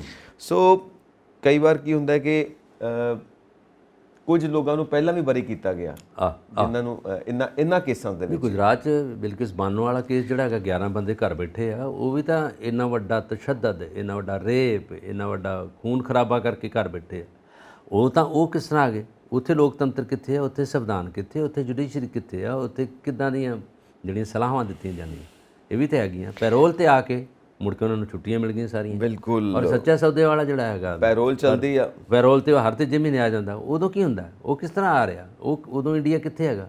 ਔਰ ਉਦੋਂ ਭਾਰਤ ਦੀ ਸੋਚ ਕਿੱਥੇ ਗਈ ਹੁੰਦੀ ਹੈ? ਉਹ ਜੋ ਜੁਡੀਸ਼ਰੀ ਕੀ ਕਰਦੀ ਹੈ ਕਿ ਰਾਮ ਰਹੀਮ ਜਿਹੜੇ ਨੇ, ਗੁਰਮੀਤ ਰਾਮ ਰਹੀਮ, ਉਹ ਆ ਜਾਂਦੇ ਤੀਜੇ ਦਿਨ ਹੀ। ਉਦੋਂ ਦੱਸੋ, ਤੇ ਇਹ ਬੰਦੇ ਜਿਹੜੇ ਉੱਥੇ ਦੇ ਉੱਥੇ ਡੱਕੇ ਪਏ ਆ, ਇਹ ਸਿੱਖਾਂ ਦੇ ਅੰਦਰ ਹੀ ਆ। ਜਾਂ ਤਾਂ ਇਕੁਅਲਾਈਜ਼ ਕਰੋ, ਜਾਂ ਬਰਾਬਰਤਾ ਨਾਲ ਸੋਚੋ। ਜੇ ਉਹ ਆਏ ਤਾਂ ਇਹਨਾਂ ਨੂੰ ਭੇਜੋ, ਜੇ ਉਹਨਾਂ ਨੂੰ ਨਹੀਂ ਭੇਜਿਆ ਤੇ ਇਹ ਵੀ ਉੱਥੇ ਡੱਕੇ ਰਹਿਣਗੇ। ਕਾਨੂੰਨ ਤਾਂ ਕਹਿੰਦੇ ਨੇ ਕਾਨੂੰਨ ਦੇ ਸਾਹਮਣੇ ਸਾਰੇ ਬਰਾਬਰ ਹੁੰਦੇ ਆ। ਆਲ ਇਜ਼ ਇਕੁਅਲ ਬਿਫੋਰ ਲਾ, ਆਲ ਇਜ਼ ਇਕੁਅਲ ਬਿਫੋਰ ਲਾ। ਚਾਹੇ ਪ੍ਰਾਈਮ ਮਿਨਿਸਟਰ ਹੈ, ਚਾਹੇ ਉਹ ਮੁੱਖ ਮੰਤਰੀ ਹੈ, ਚਾਹੇ ਕੋਈ ਵੀ ਹੈ, ਜਿਹਨੇ ਕੋਈ ਗਲਤ ਕੰਮ ਕੀਤਾ ਉਹ ਕਾਨੂੰਨ ਦੇ ਵਿੱਚ, ਕਾਨੂੰਨ ਦੇ ਸਕੰਜੇ 'ਚ ਜਕੜਿਆ ਜਾ ਸਕਦਾ। ਬਿਲਕੁਲ, ਕਾਨੂੰਨ ਦੇ ਸਕੰਜੇ ਜਕੜਿਆ ਜਾ ਸਕਦਾ ਜੀ। ਸੋ ਅਗਲੀ ਗੱਲ ਆਪਾਂ, ਜੋ ਬਹੁਤ ਹੀ ਮਾੜੀ ਘਟਨਾ ਹੈ, ਉਹ ਜੋ ਉੜੀਸਾ ਦੇ ਵਿੱਚ 3 ਰੇਲ ਗੱਡੀਆਂ ਦਾ ਟਕਰਾਉਣਾ ਔਰ ਅਣਗਿਣਤ ਜਾਨਾਂ ਚਲੀਆਂ ਗਈਆਂ, ਅਣਗਿਣਤ ਲੋਕ ਜ਼ਖਮੀ ਹੋਏ ਨੇ। ਹਜੇ ਜਾਂਚ ਦੇ ਵਿੱਚ ਕੁਝ ਵੀ ਸਾਹਮਣੇ ਨਹੀਂ ਆ ਰਿਹਾ ਕਿ ਗੱਡੀ ਲੀਹਾਂ ਤੋਂ ਕਿਵੇਂ ਉਤਰ ਗਈ, ਮਾਲ ਗੱਡੀ ਨਾਲ ਕਿਵੇਂ ਟਕਰਾ ਗਈ। ਇਹ ਸਭ ਗੱਲਾਂ ਸਟਿਲ ਅੰਡਰ ਡਿਸਕਸ਼ਨ ਨੇ। ਪਰ ਜਿਹਦੇ ਵਿੱਚ ਇਹਨਾਂ ਦੇ ਅਸ਼ਵਨੀ ਜੀ ਜਿਹੜੇ ਹੈਗੇ ਨੇ ਰੇਲ ਮੰਤਰੀ, ਔਰ ਖੁਦ ਜਾ ਕੇ ਉਹਨਾਂ ਨੇ ਵੀ ਵੇਖਿਆ। ਉਦੋਂ ਬਾਅਦ ਪ੍ਰਧਾਨ ਮੰਤਰੀ ਵੀ ਗਏ ਆ। ਪ੍ਰਧਾਨ ਮੰਤਰੀ ਨੇ ਕਿਹਾ ਕਿ ਜਿਹੜੇ ਵੀ ਜਿਨ੍ਹਾਂ ਕੋਈ ਗਲਤੀ ਹੋਈ ਆ ਬਖਸ਼ਿਆ ਨਹੀਂ ਜਾਊਗਾ। ਉਹਨਾਂ ਪ੍ਰਧਾਨ ਮੰਤਰੀ ਰਾਹਤ ਫੰਡ ਚੋਂ 10 ਲੱਖ ਦੇ ਦਿੱਤਾ ਜਿਨ੍ਹਾਂ ਦੀ ਮੌਤ ਹੋ ਗਈ ਆ। 50,000 ਉਹਨਾਂ ਨੂੰ ਦਿੱਤਾ ਜਿਹੜੇ ਜ਼ਖਮੀ ਹੋਏ ਆ। 2 ਲੱਖ ਉਹਨਾਂ ਨੂੰ ਦਿੱਤਾ ਜਿਹੜੇ ਜ਼ਿਆਦਾ ਸੀਰੀਅਸ ਹੋਏ ਆ ਤਾਂ ਅਜੇ ਐਡਮਿਟ ਆ। ਔਰ ਉਹ ਸਾਰਾ ਪ੍ਰਧਾਨ ਮੰਤਰੀ ਜਿਹੜਾ ਰਾਹਤ ਫੰਡ ਉਹ 'ਚੋਂ ਪੈਸਾ ਗਿਆ। ਔਰ ਅੱਜ ਦੀਆਂ ਸਾਰੀਆਂ ਅਖਬਾਰਾਂ ਵਿੱਚ, ਮੀਡੀਆ ਵਿੱਚ ਛਾਇਆ ਹੋ ਗਿਆ ਕਿ ਗਲਤ ਰੌਂਗ ਸਿਗਨਲ ਨਾਲ ਇਹ ਐਕਸੀਡੈਂਟ ਹੋ ਗਿਆ। ਕਿਉਂਕਿ ਉਹ ਜਿਹੜੀ ਇੱਕ ਲਾਈਨ ਤੇ ਜਾ ਰਹੀ ਸੀ, ਉਹਨੂੰ ਦੂਜੀ ਲਾਈਨ ਤੇ ਆਉਣ ਲਈ ਟਰੈਕ ਚੇਂਜ ਕਰ ਲਈ ਦੇ ਦਿੱਤਾ। ਇੱਕ ਟ੍ਰੇਨ ਜਦੋਂ ਦੂਜੀ ਟਰੈਕ ਤੇ ਆ ਗਈ ਤੇ ਆਪੋ 'ਚ 3 ਗੱਡੀਆਂ ਭਿੜ ਗਈਆਂ। ਇੰਨੀ ਸਪੀਡ ਦੇ ਵਿੱਚ ਆਪੋ ਵਿੱਚ ਟਕਰਾਉਣਾ, ਕੌਣ ਬਚ ਸਕਦਾ? ਕੀ ਕੁਛ ਹੋਇਆ? ਔਰ ਇੱਕ ਬੰਦੇ ਨੇ ਕਿਹਾ ਕਿ ਜਦੋਂ ਮੈਂ ਡਿੱਗਾ ਸੀਗਾ, ਮੈਂ ਬੇਹੋਸ਼ ਸੀਗਾ, ਮੇਰੇ ਤੇ ਕਿੰਨੇ ਲੋਕ ਉੱਤੇ ਡਿੱਗੇ ਸੀਗੇ। ਜਦੋਂ ਮੈਂ ਵੇਖਿਆ ਤਾਂ ਕਿਸੇ ਦੀ ਬਾਂਹ ਨਹੀਂ, ਕਿਸੇ ਦੀ ਲੱਤ ਹੈ ਨਹੀਂ, ਕਿਸੇ ਦਾ ਸਿਰ ਹੈ ਨਹੀਂ। ਕਿਸ ਤਰ੍ਹਾਂ ਦੇ ਲੋਕ ਆਪੋ 'ਚ ਜਾ ਕੇ ਵੱਜੇ ਆ। ਔਰ ਇਹ ਬੜਾ ਭਿਆਨਕ ਹਾਦਸਾ ਹੋਇਆ। ਔਰ ਇਹ ਦੇਸ਼ ਦੇ ਵਿੱਚ ਸਾਰੇ ਲੋਕ, ਨਾਗਰਿਕ ਝੰਜੋੜੇ ਗਏ ਇਸ ਖਬਰ ਨੂੰ ਸੁਣ ਕੇ, ਕਿਉਂਕਿ ਕਈ ਘਰ ਉੱਜੜ ਗਏ ਆ, ਕਈਆਂ ਦੇ ਬੱਚੇ ਵਿਚਾਰੇ ਰੋਂਦੇ ਆ, ਕਈ ਪਰਿਵਾਰ ਹੀ ਉੱਜੜ ਗਿਆ, ਕਈ ਫੈਮਿਲੀ ਪੂਰੀ ਦੀ ਪੂਰੀ ਖਤਮ ਹੋ ਗਈ ਆ। ਕਿਉਂਕਿ ਰੇਲ ਦੇ ਯਾਤਰੀ ਜਿਹੜੇ ਜਾ ਰਹੇ ਆ, ਕਿਸੇ ਖੁਸ਼ੀ ਤੇ ਕਿਸੇ ਗਮੀ ਤੇ ਸ਼ਰੀਕ ਹੋਣ ਲਈ, ਲੋਕਾਂ ਵਿੱਚ ਸ਼ਾਮਲ ਹੋਣ ਲਈ ਜਾ ਰਹੇ ਸੀਗੇ। ਉਹ ਵਿਚਾਰਿਆਂ ਦੇ ਸਾਰੇ ਬੁਣੇ ਬਣਾਏ ਸੁਪਨੇ ਉੱਥੇ ਦੇ ਉੱਥੇ ਰਹਿ ਗਏ। ਔਰ ਅੱਜ ਇਹਨਾਂ ਨੇ ਕਿਹਾ ਕਿ ਇੱਕ ਸਿਸਟਮ ਹੁੰਦਾ ਕਵਚ, ਜਿਸ ਕਵਚ ਸਿਸਟਮ ਉੱਥੇ ਲਾਗੂ ਕਰ ਦਿੱਤਾ ਜਾਂਦਾ ਤੇ ਇਹ ਟ੍ਰੇਨ ਜਿਹੜੀ ਹਾਦਸਾ ਰੁਕ ਸਕਦਾ ਸੀਗਾ। ਐਕਚੁਅਲੀ ਅੱਜ ਕੱਲ੍ਹ ਸਾਰਾ ਕੁਝ ਡਿਜੀਟਲ ਹੈ, ਕੰਪਿਊਟਰਾਈਜ਼ਡ। ਸਹੀ ਗੱਲ। ਔਰ ਇੰਨੀ ਟੈਕਨੋਲੋਜੀ ਇੰਨੀ ਅੱਗੇ ਪਹੁੰਚ ਗਈ ਆ, ਔਰ ਉਸ ਦੇ ਬਾਵਜੂਦ ਵੀ ਜੇ ਇੱਦਾਂ ਹੋਵੇ, ਧਿਆਨ ਨਹੀਂ ਦਿੰਦੇ ਇਹਦੇ ਤੇ। ਹੁਣ ਜਿਹੜੇ ਕਰਮਚਾਰੀ ਨੇ ਰੇਲਵੇ ਦੇ, ਜਿਹੜੇ ਮਿਨਿਸਟਰ ਤੇ ਆਪਣੇ ਹਿਸਾਬ ਨਾਲ ਦਿੱਲੀ ਬੈਠੇ ਆ, ਪਰ ਉਹਦੇ ਜਿਹੜੇ ਕਾਰਕੁਨ ਨੇ, ਜਿਹੜੇ ਉਹਨੂੰ ਚਲਾਉਣ ਵਾਲੇ ਨੇ, ਕਰਮਚਾਰੀ ਆ, ਸਿਗਨਲ ਦੇਣ ਵਾਲੇ ਨੇ, ਰੈੱਡ ਗ੍ਰੀਨ ਸਿਗਨਲ ਦੇਣ ਵਾਲੇ ਬੈਠੇ ਆ, ਜਿਹੜੇ ਗੇਟ ਖੋਲ੍ਹਣ ਵਾਲੇ ਬੈਠੇ ਆ, ਉਹਦੇ ਵਿੱਚ ਜਿਹੜੇ ਵੀ ਉੱਥੇ ਸਿਗਨਲ ਦੇਣ ਵਾਲੇ ਬੈਠੇ ਨੇ, ਉਹਨਾਂ ਕੋਲ ਗਲਤੀ ਹੋਈ ਆ। ਹੁਣ ਤਬਦੀਸ਼ ਜਾਰੀ ਹੋ ਗਈ ਆ। ਹੁਣ ਉਹ ਤਾਂ ਬੰਦੇ ਮਰ ਗਏ, ਉਹ ਤਾਂ ਮੋੜਨੇ ਨਹੀਂ ਵਿਚਾਰੇ। ਪਰ ਇਹ ਆ ਕਿ ਅੱਗੇ ਤੋਂ ਕੋਈ ਇਸ ਤਰ੍ਹਾਂ ਦਾ ਹਾਦਸਾ ਨਾ ਆਵੇ। ਇਸ ਤਰ੍ਹਾਂ ਦਾ ਹੀ ਹਾਦਸਾ ਬਿਹਾਰ ਵਿੱਚ ਹੋਇਆ ਸੀ 1981 ਵਿੱਚ, ਔਰ ਦਰਿਆ ਦੇ ਵਿੱਚ ਟ੍ਰੇਨ ਡਿੱਗ ਪਈ। ਉਹਦੇ ਵਿੱਚ ਕਿੰਨੇ ਲੋਕ ਡੁੱਬ ਗਏ ਸੀ। ਇਹ ਦੇਖੋ, ਟਰੈਕ ਚੇਂਜ ਕਰਕੇ ਨਾਲ ਪੁਲ ਸੀਗਾ, ਪੁਲ ਤੋੜ ਕੇ ਗੱਡੀ ਉੱਧਰ ਚਲੀ ਗਈ, ਔਰ ਦੇਖੋ ਕਿੰਨੇ ਲੋਕ ਮਰੇ ਸੀ। ਉਹ ਭਿਆਨਕ ਹਾਦਸਾ ਸੀਗਾ, ਇਹ ਭਿਆਨਕ ਹਾਦਸਾ ਹੈ। ਔਰ ਥੋੜੇ ਦਿਨ ਪਹਿਲਾਂ ਵੀ, ਮਤਲਬ ਸਾਲ ਪਹਿਲਾਂ ਜਾਂ ਥੋੜੀ ਦੇਰ ਹੋਰ ਪਿੱਛੇ ਚਲੇ ਜਾਓ, ਉਦੋਂ ਜਦੋਂ ਹਾਦਸਾ ਹੋਇਆ ਹੈ ਪੰਜਾਬ ਦੇ ਵਿੱਚ, ਸ਼ਾਇਦ ਦੁਸਹਿਰਾ ਸੀ, ਦੁਸਹਿਰਾ, ਅੰਮ੍ਰਿਤਸਰ, ਔਰ ਟ੍ਰੇਨਾਂ ਦੇ ਉੱਤੇ, ਟ੍ਰੇਨ ਦੀ ਲਾਈਨਾਂ ਦੇ ਉੱਤੇ ਖੜੇ ਸੀ, ਔਰ ਗੱਡੀ ਫੁੱਲ ਸਪੀਡ ਨਾਲ ਲੰਘੀ ਤੇ ਲੋਕਾਂ ਨੂੰ ਵੱਢਦੀ ਹੋਈ ਚਲੀ ਗਈ। ਬਹੁਤ ਮਰੇ ਲੋਕ, ਬਹੁਤ ਜ਼ਿਆਦਾ ਮਰੇ ਸੀ। ਔਰ ਸਿੱਧੂ ਸਾਹਿਬ ਉਸ ਵਕਤ ਉਹਨਾਂ ਦੀ ਕਾਫੀ wife ਨੇ ਜ਼ਿਆਦਾ ਪਰੇਸ਼ਾਨ ਸੀ ਕਿਉਂਕਿ ਉਹਨਾਂ ਦੀ ਵਾਈਫ ਉਹਨਾਂ ਨੇ ਆਉਣਾ ਸੀਗਾ, ਥੋੜਾ ਲੇਟ ਹੋ ਗਏ ਸੀ ਤੇ ਉਹ ਲੋਕ ਰੋਕ ਕੇ ਨਾ, ਉਹ ਵੀ ਅਣਜਾਣ ਲੋਕ ਟਰੈਕ ਦੇ ਉੱਤੇ ਖਲੋ ਗਏ ਸੀ, ਟਰੈਕ ਦੇ ਇਰਦ ਗਿਰਦ ਖਲੋ ਗਏ ਸੀ। ਔਰ ਇੱਥੇ ਪੁਆਇੰਟ ਇਹ ਹੁੰਦਾ ਕਿ ਜਦੋਂ ਡਰਾਈਵਰ ਹੈ ਹਾਰਨ ਮਾਰ ਰਿਹਾ ਹੈ, ਔਰ ਦੂਜੀ ਗੱਲ ਇਹ ਹੈ ਕਿ ਡਰਾਈਵਰ ਨੂੰ ਦੂਰੋਂ ਦਿਖ ਜਾਂਦਾ ਹੈ ਰਸ਼ ਬਹੁਤ ਹੈ, ਤੇ ਇਹ ਸਪੀਡ ਸਲੋ ਕਿਉਂ ਨਹੀਂ ਕੀਤੀ ਗਈ? ਪਰ ਪਤਾ ਕਿ ਇਹਨਾਂ ਨੂੰ ਆਰਡਰ ਹੁੰਦੇ ਆ, ਜੇ ਸਪੀਡ ਸਲੋ ਇੱਕਦਮ ਕਰਦੇ ਆ ਗੱਡੀ ਪਲਟ ਵੀ ਸਕਦੀ ਆ, ਕਈ ਚੀਜ਼ਾਂ ਜਿਹੜੀਆਂ ਸਿਗਨਲ ਵੀ ਹੁੰਦੀਆਂ ਜਾਣ ਕੇ ਤਾਂ ਨਹੀਂ, ਉਹਨਾਂ ਨੂੰ ਜੋ ਦਿੱਤੇ ਜਾਂਦੀਆਂ ਹਦਾਇਤਾਂ ਇੰਸਟਰਕਸ਼ਨਾਂ ਜਿਹੜੀਆਂ ਹੈਗੀਆਂ ਉਹਨਾਂ ਨੂੰ ਫਾਲੋ ਕਰਨਾ ਜ਼ਰੂਰੀ ਬਣ ਜਾਂਦਾ, ਚਾਹੇ ਨਜ਼ਰ ਤਾਂ ਆ ਰਿਹਾ ਉਹਨਾਂ ਨੂੰ ਸਾਰਾ ਕੁਛ। ਬੱਕਰੀਆਂ ਭੇਡਾਂ ਲੰਘਦੀਆਂ ਇਹਦਾ ਕਈ ਵਾਰੀ ਲੰਘ ਜਾਂਦੀਆਂ ਉੱਥੋਂ ਦੀ, ਕੁਛ ਤਾਂ ਨਿਕਲ ਗਈਆਂ ਉਹ ਆ ਕੇ ਬਾਕੀ ਮਾਰੇ ਜਾਂਦੇ ਆ, ਕਈ ਸੁਸਾਈਡ ਕਰਦੇ ਆ। ਹੁਣ ਇਹ ਨਹੀਂ, ਉਹਨੂੰ ਬਚਾਉਣ ਲਈ ਸਪੀਡ 'ਚ ਗੱਡੀ ਆ ਰਹੀ, ਉਹਨੂੰ ਬਚਾਉਣ ਲਈ ਬ੍ਰੇਕ ਮਾਰੂਗਾ ਤਾਂ ਗਈ ਗੱਡੀ ਪਲਟ ਸਕਦੀ ਹੈ। ਬਹੁਤ ਉਹਦੀ ਨੌਕਰੀ ਜਾਊਗੀ, ਆਪ ਵੀ ਜਾਊਗਾ, ਜਾਨਣਾ ਵੀ ਜਾਊਗੀ। ਪਤਾ ਨਹੀਂ ਲੱਗਦਾ ਕਿਹਦੀ ਗਲਤੀ ਕਿੱਥੇ ਹੈ, ਪਰ ਜਿਹੜਾ ਰਿਜ਼ਲਟ ਹੈ ਬੜਾ ਦੁਖਦਾਈ। ਸੋ ਆਪਾਂ ਅੱਗੇ ਵਧੀਏ ਜੀ। ਅੱਗੇ ਆਪਾਂ ਚੱਲਦੇ ਹਾਂ ਕਿ ਅਮਰੀਕਾ ਸਮੇਤ ਹੋਰ 15 ਦੇਸ਼ਾਂ ਦੀ ਅਰਥ ਵਿਵਸਥਾ ਦੇ ਉੱਤੇ ਇਹਦਾ ਫਰਕ ਪਏਗਾ ਔਰ ਆਰਥਿਕ ਸੰਕਟ ਵੱਧ ਸਕਦਾ ਹੈ। ਜਿਹੜੀ ਇਹ ਪੂਰੇ ਵਰਲਡ ਦੀ ਅਸੀਂ ਕਹਿੰਦੇ ਆ ਨਾ ਪਾਪੂਲੇਸ਼ਨ, ਉਹਦੀ ਜਿਹੜੀ ਜਨਮ ਦਰ ਹੈ ਉਹਦੇ 'ਚ ਗਿਰਾਵਟ ਆ ਰਹੀ ਹੈ। ਹਾਂ, ਇਹ ਮੁੱਦਾ ਇਸ ਵੇਲੇ ਬੜਾ ਭਖਿਆ ਹੈ ਪੂਰੇ ਦੇਸ਼ਾਂ ਵਿੱਚ, ਔਰ ਜਿਹੜੇ ਦੇਸ਼ ਜਿਹੜੇ ਹੁਣ ਇੰਡੀਆ ਨੂੰ ਤੇ ਚਾਈਨਾ ਨੂੰ ਛੱਡ ਕੇ ਦੋ ਕੰਟਰੀ ਜਿਹੜੇ ਆ ਇਹਨਾਂ ਨੇ ਨਾ ਆਬਾਦੀ ਪੈਦਾ ਕਰਨੇ, ਫਰਟੀਲਿਟੀ ਕਹਿੰਦੇ ਆ, ਜਿਹੜੀ ਜਨਮ ਦਰ ਹੈਗੀ ਹੈ ਇਹ ਵਾਧੂ ਹੈਗੀ ਹੈ, ਇਹਨਾਂ ਕੋਲ ਤਾਂ ਅੱਗੇ ਓਵਰ ਹੋ ਚੁੱਕੇ ਆ, ਉਨੀ ਚਾਹੀਦੀ ਨਹੀਂ। ਔਰ ਜਿਹਦੇ ਵਿੱਚ ਬੜੇ ਜਿਹੜੇ ਸਾਇੰਟਿਸਟ ਨੇ ਜਾਂ ਜਿਹੜੇ ਫਰਟੀਲਿਟੀ ਦੇ ਐਕਸਪਰਟ ਇਹਨਾਂ ਨੇ ਕਹਿੰਦਾ ਗਰਮ ਦੇਸ਼ਾਂ ਵਿੱਚ ਬੱਚੇ ਜ਼ਿਆਦਾ ਪੈਦਾ ਹੁੰਦੇ ਆ। ਇਹਦਾ ਕਾਰਨ ਵੀ ਹੈਗਾ, ਇਹ ਮਸਾਲੇ ਬਹੁਤ ਖਾਂਦੇ ਆ, ਗਰਮ ਚੀਜ਼ਾਂ ਵੀ ਖਾਂਦੇ ਆ, ਔਰ ਉਹਦੇ ਵਿੱਚ ਇਹ ਜਿਹੜੀ ਸੈਕਸੁਅਲ ਇਨਸਟਿੰਕਟ ਹੈ ਇਹ ਜ਼ਿਆਦਾ ਹੁੰਦੀ ਹੈ। ਔਰ ਠੰਡੇ ਦੇਸ਼ਾਂ ਵਿੱਚ ਬੱਚੇ ਘੱਟ ਹੁੰਦੇ ਆ। ਕੈਨੇਡਾ ਦੇਖ ਲਓ, ਇੰਨਾ ਵੱਡਾ ਦੇਸ਼ ਆ, ਰਸ਼ੀਆ ਦੇਖ ਲਓ, ਉੱਥੇ ਆਬਾਦੀ ਹੈ ਹੀ ਘੱਟ ਹੈ, ਬਹੁਤ ਥੋੜੀ ਆ। ਅਮਰੀਕਾ 'ਚ ਵੀ ਆਬਾਦੀ ਨਹੀਂ, ਲੋਕ ਬਾਹਰੋਂ ਜਾ ਰਹੇ ਆ। ਇਸ ਕਰਕੇ ਬਾਹਰੋਂ ਜਾ ਰਹੇ ਕਿ ਜਦੋਂ ਉਹਨਾਂ ਕੋਲ ਲੇਬਰ ਹੀ ਹੈ ਨਹੀਂ, ਬੰਦੇ ਹੀ ਹੈ ਨਹੀਂ, ਉਹਨਾਂ ਕੋਲ ਜਗ੍ਹਾ ਖਾਲੀ ਹੈਗੀ ਆ। ਨਿਊਜ਼ੀਲੈਂਡ 'ਚ 45-50 ਲੱਖ ਦੇ ਕਰੀਬ ਹੀ ਆ, ਕੰਟਰੀ ਆ ਵੱਡਾ, ਉੱਥੇ ਲੋਕ ਜਿਹੜੇ ਆ ਉੱਥੇ ਬੈਠੇ। ਹੁਣ ਟੈਂਪਸਟ ਆਇਆ, ਤੂਫਾਨ ਆਏ ਸੀਗੇ, ਬਾਹਰੋਂ ਲੋਕ ਬੁਲਾਏ, ਡਰਾਈਵਰ, ਕੰਮ ਕਰਨ ਵਾਲੇ, ਸਾਰਾ ਕੁਛ ਹੈ। ਔਰ ਸਾਡੇ ਕੋਲ ਤਾਂ ਮੈਨ ਪਾਵਰ ਬਹੁਤ ਆ, ਇੰਡੀਆ ਕੋਲ ਤਾਂ ਜੇ ਕੋਈ ਕੁਛ ਹੁੰਦਾ ਜਾਂ ਵੀ ਹੁੰਦਾ, ਜਿਸ ਮੈਨ ਪਾਵਰ ਦਾ ਸਹੀ ਸੜਕਾਂ 'ਤੇ ਲੰਘਣਾ ਹੀ ਔਖਾ ਹੋ ਰਿਹਾ, ਸੜਕਾਂ 'ਤੇ ਲੰਘਣਾ ਵੀ ਔਖਾ। ਇਸੇ ਕਰਕੇ ਜਿਹੜੀ ਤੁਸੀਂ ਗੱਲ ਕੀਤੀ, ਸਹੀ ਕਹਿੰਦੇ, ਗੱਡੀਆਂ, ਲੋਕਾਂ ਦਾ ਆਉਣਾ ਜਾਣਾ, ਤੁਸੀਂ ਤੁਰਦੇ ਜੇ ਜਦੋਂ ਆਪੋ 'ਚ ਵੱਜਦੇ ਜੇ, ਇੰਨੀ ਹੋ ਗਈ ਧਰਤੀ ਤਾਂ ਉਨੀ ਆ। ਜਦੋਂ ਧਰਤੀ ਇੱਕ ਘਰ ਦੇ ਵਿੱਚ, ਜਿਹੜੀ ਤੁਹਾਡਾ ਘਰ ਮਾਂ ਪਿਓ ਨੇ ਬਣਾਇਆ, ਉਹ ਹੈਗਾ 10 ਮਰਲੇ, ਅਤੇ ਉਹਦੇ ਵਿੱਚ 150 ਬੰਦਾ ਆ ਗਿਆ ਮੈਂਬਰ। ਪਹਿਲਾਂ ਤਾਂ ਉਹਦੇ ਵਿੱਚ 10 ਮੈਂਬਰ ਸੀ, 10 ਤੋਂ ਬਾਅਦ 20 ਹੋ ਗਏ, 30 ਹੋ ਗਏ, ਮੁੰਡੇ ਵਿਆਹ ਗਏ, ਸਾਰਾ ਪਰਿਵਾਰ ਵੱਡਾ ਹੋ ਗਿਆ 150। ਫਿਰ ਉਹਦੇ ਕੋਲ ਬੋਲਣਾ, ਉਹਦੇ ਕੋਲ ਆਉਣਾ ਜਾਣਾ ਕਰਨਾ, ਬਹਿਣਾ ਉੱਠਣਾ ਕਿੰਨਾ ਔਖਾ ਜੂਗਾ। ਉਹਨਾਂ ਲਈ ਇਹ ਤਾਂ ਨਹੀਂ ਹੁੰਦਾ ਕਿ ਸਾਰਿਆਂ ਲਈ ਬਹਿ ਕੇ ਜਗ੍ਹਾ ਉਨੀ ਮਿਲ ਜੂ। ਬੈਡਰੂਮ ਕਿੰਨੇ ਆ, ਆਉਣ ਜਾਣ ਲਈ ਕਿੰਨੇ ਹੈਗੇ, ਬਰਾਂਡਾ ਕਿੰਨੇ ਆ, ਲੋਕ ਚੁਬਾਰੇ ਬਣਾਉਣ ਲੱਗ ਪਏ, ਫਲੈਟ ਬਣ ਗਏ, ਕਈ ਕੁਛ ਹੋ ਗਿਆ। ਜ਼ਮੀਨ ਉਨੀ ਦੀ ਉਨੀ ਆ। ਹੁਣ ਤੁਹਾਨੂੰ ਪਤਾ ਹੈਗਾ, ਜਿਹੜੀ ਸ਼ਹਿਰਾਂ ਦੇ ਵਿੱਚ ਜ਼ਮੀਨ ਆ, ਇਹ ਮੰਨ ਲਈ ਕਲੋਨੀਆਂ ਨੇ। ਕਲੋਨੀਆਂ ਦੇ ਵਿੱਚ ਫਸਲਾਂ ਜਿਹੜੀਆਂ ਉੱਗਦੀਆਂ ਸੀ ਉਹ ਖਤਮ ਹੋ ਗਈਆਂ, ਕਣਕ ਨਹੀਂ ਹੁੰਦੀ, ਝੋਨਾ ਨਹੀਂ ਹੁੰਦਾ, ਮੱਕੀ ਨਹੀਂ ਹੁੰਦੀ, ਹੋਰ ਕੁਝ ਨਹੀਂ। ਇਹ ਚੀਜ਼ਾਂ ਹੈਗੀਆਂ। ਗੱਲ ਇਹ ਹੈ ਨਾ ਕਿ ਧਰਤੀ ਤਾਂ ਉਨੀ ਓ ਰਹਿਣੀ ਆ, ਇਸ ਕਰਕੇ ਜੇ ਆਬਾਦੀ ਨੂੰ ਮੋੜਾ ਪਾਇਆ ਜਾਵੇ ਤਾਂ ਵਧੀਆ। ਬਸ। ਔਰ ਜੋ ਅਸੀਂ ਭਾਰਤ ਦੀ ਗੱਲ ਕਰੀਏ ਤਾਂ ਜੇ ਇਹ ਸਾਰੀ ਆਬਾਦੀ ਦਾ ਸਹੀ ਇਸਤੇਮਾਲ ਹੋਵੇ, ਮੈਨ ਪਾਵਰ ਜਿੱਦਾਂ ਤੁਸੀਂ ਗੱਲ ਕਰ ਰਹੇ ਹੋ, ਤਾਂ ਭਾਰਤ ਬਹੁਤ ਤਰੱਕੀ ਕਰ ਸਕਦਾ। 140 ਕਰੋੜ, ਯਾਨੀ ਕਿ 140 ਕਰੋੜ ਵਿੱਚ 100 ਕਰੋੜ ਵੀ ਰੋਜ਼ 1 ਘੰਟਾ ਦੇਸ਼ ਲਈ ਕੰਮ ਕਰਨ, ਤਾਂ ਰੋਜ਼ ਦੇ 100 ਕਰੋੜ ਘੰਟੇ ਕੰਮ ਹੋਵੇ ਤਾਂ ਦੇਸ਼ ਕਿੱਥੇ ਦਾ ਕਿੱਥੇ ਪਹੁੰਚ ਸਕਦਾ। ਤੁਸੀਂ ਕੀਤੀ ਨੇ ਗੱਲ ਕਿ ਇਹਦੇ 'ਚ 15 ਕੰਟਰੀ ਆ ਇਨਕਲੂਡਿੰਗ ਅਮਰੀਕਾ, ਇਹਨਾਂ 'ਤੇ ਜ਼ਿਆਦਾ ਪ੍ਰਭਾਵ ਪੈ ਰਿਹਾ, ਆਬਾਦੀ ਘੱਟ ਹੈਗੀ ਆ।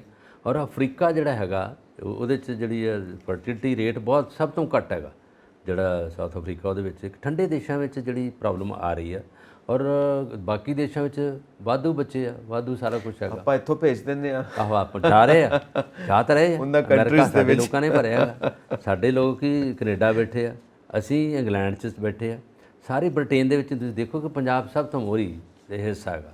ਔਰ ਪੁਰਾਣੇ ਜ਼ਮਾਨੇ ਦੇ ਵਿੱਚ ਅਸੀਂ ਤਾਂ ਕਿਹੜੇ ਕੰਟਰੀਆਂ 'ਚ ਨਹੀਂ ਪਹੁੰਚੇ, ਔਰ ਜਾ ਕੇ ਖੁਸ਼ਹਾਲੀ ਵੀ ਲਿਆਂਦੀ ਇਹਨਾਂ ਨੇ। ਗ੍ਰੀਨ ਰੈਵੋਲੂਸ਼ਨ ਪੰਜਾਬ ਦੇ ਵਿੱਚ ਕਾਹਦੇ ਲਈ ਆਈ? ਬਾਹਰਲੇ ਪੈਸੇ ਨਾਲ, ਬਾਹਰੋਂ ਮਾਈਕ ਜਿਹੜਾ ਪੈਸਾ ਆ ਗਿਆ, ਨੁਕਸਾਨ ਤਾਂ ਨਹੀਂ ਹੋਇਆ ਉਹਦੇ ਨਾਲ ਖੁਸ਼ਹਾਲੀ ਆਈ ਪੰਜਾਬ। ਬਿਲਕੁਲ। ਔਰ ਬਾਹਰ ਦੇ ਦੇਸ਼ਾਂ ਵਿੱਚ ਜਾ ਕੇ ਜੋ ਪੰਜਾਬੀਆਂ ਨੇ ਤਰੱਕੀਆਂ ਕੀਤੀਆਂ ਨੇ, ਉੱਥੋਂ ਦੀ ਇਕਨੋਮੀ ਨੂੰ ਸਟਰੋਂਗ ਕੀਤਾ ਹੈ। ਬਿਲਕੁਲ, ਇਹ ਬਹੁਤ ਵੱਡੀ ਗੱਲ ਹੈ ਔਰ ਸਾਡੇ ਵਾਸਤੇ ਮਾਣ ਦੀ ਗੱਲ ਹੈ। ਹਾਂ।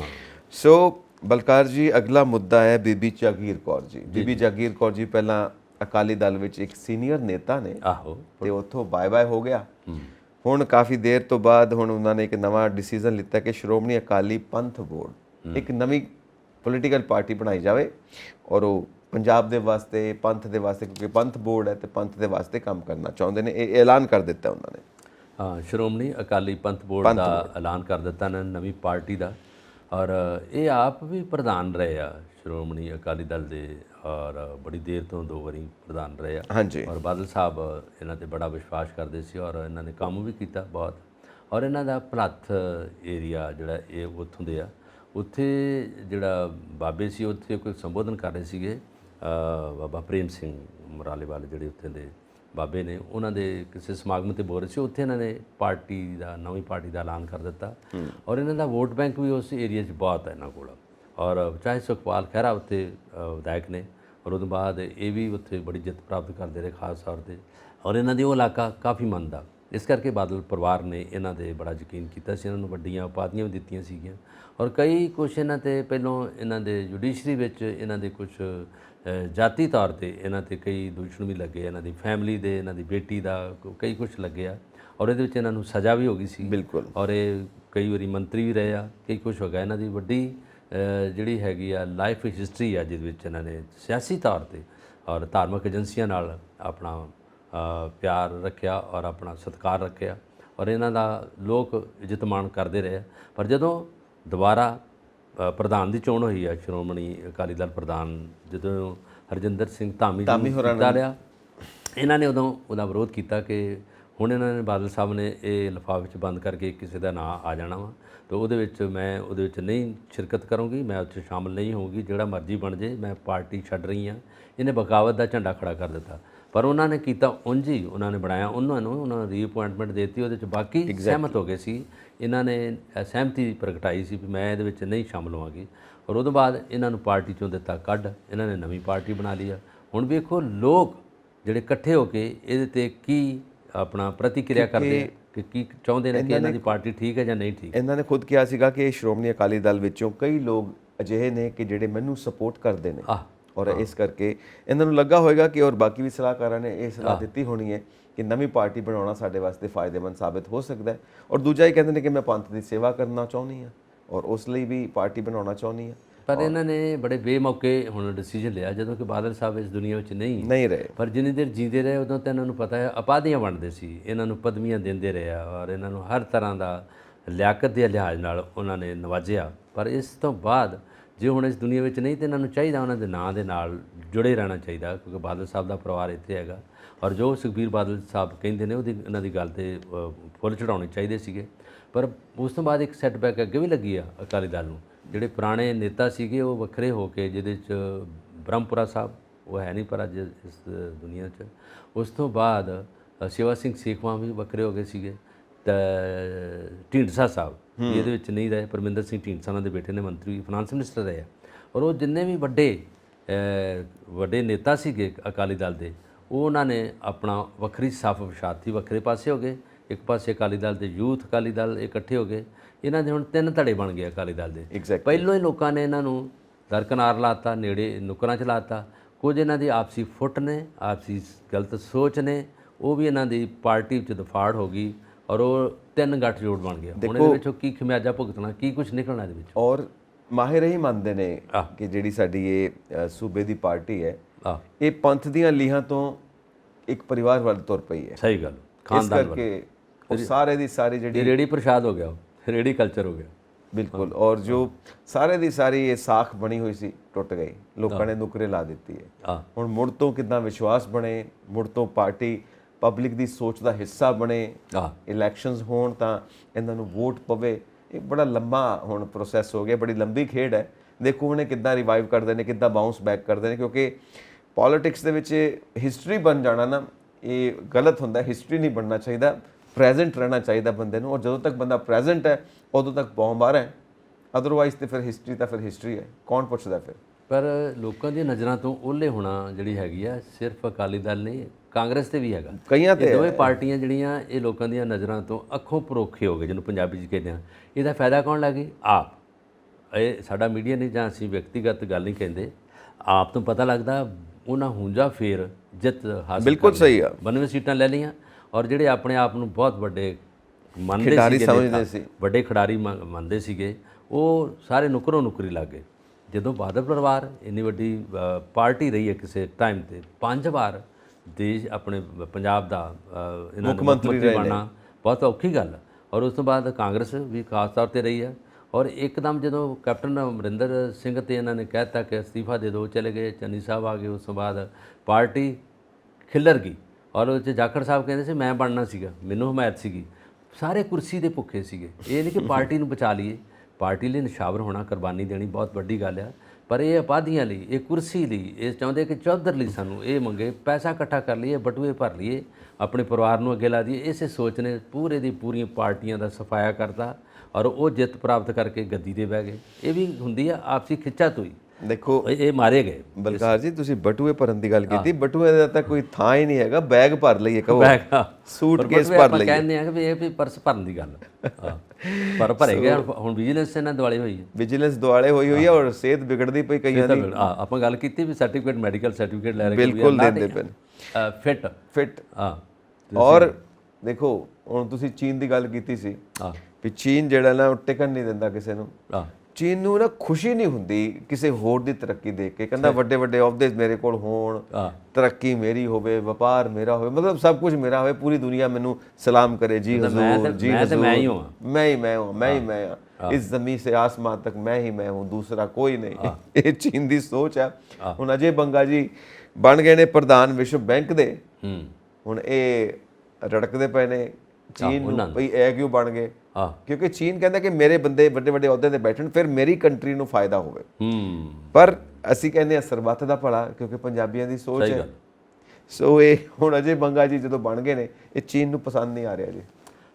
ਪਰ ਇਹਦੇ ਵਿੱਚ ਪਿੱਛੇ ਅਮਰੀਕਾ ਵਿਸ਼ਵ ਬੈਂਕ ਦੇ ਜਿਹੜੇ ਬਾਈਡਨ ਸਾਹਿਬ ਨੇ ਪ੍ਰਧਾਨ ਬਣਾਉਣਾ, ਬਾਈਡਨ ਸਾਹਿਬ ਨੇ ਇਹਨਾਂ ਨੂੰ ਕਿਹਾ ਕਿ ਟੇਕ ਓਵਰ, ਹੁਣ ਅੱਜ ਤੋਂ ਇਹ ਟੇਕ ਓਵਰ ਕਰ ਰਹੇ ਆ, ਅੱਜ ਤੋਂ ਇਹਨਾਂ ਨੇ ਲੈ ਲਿਆ।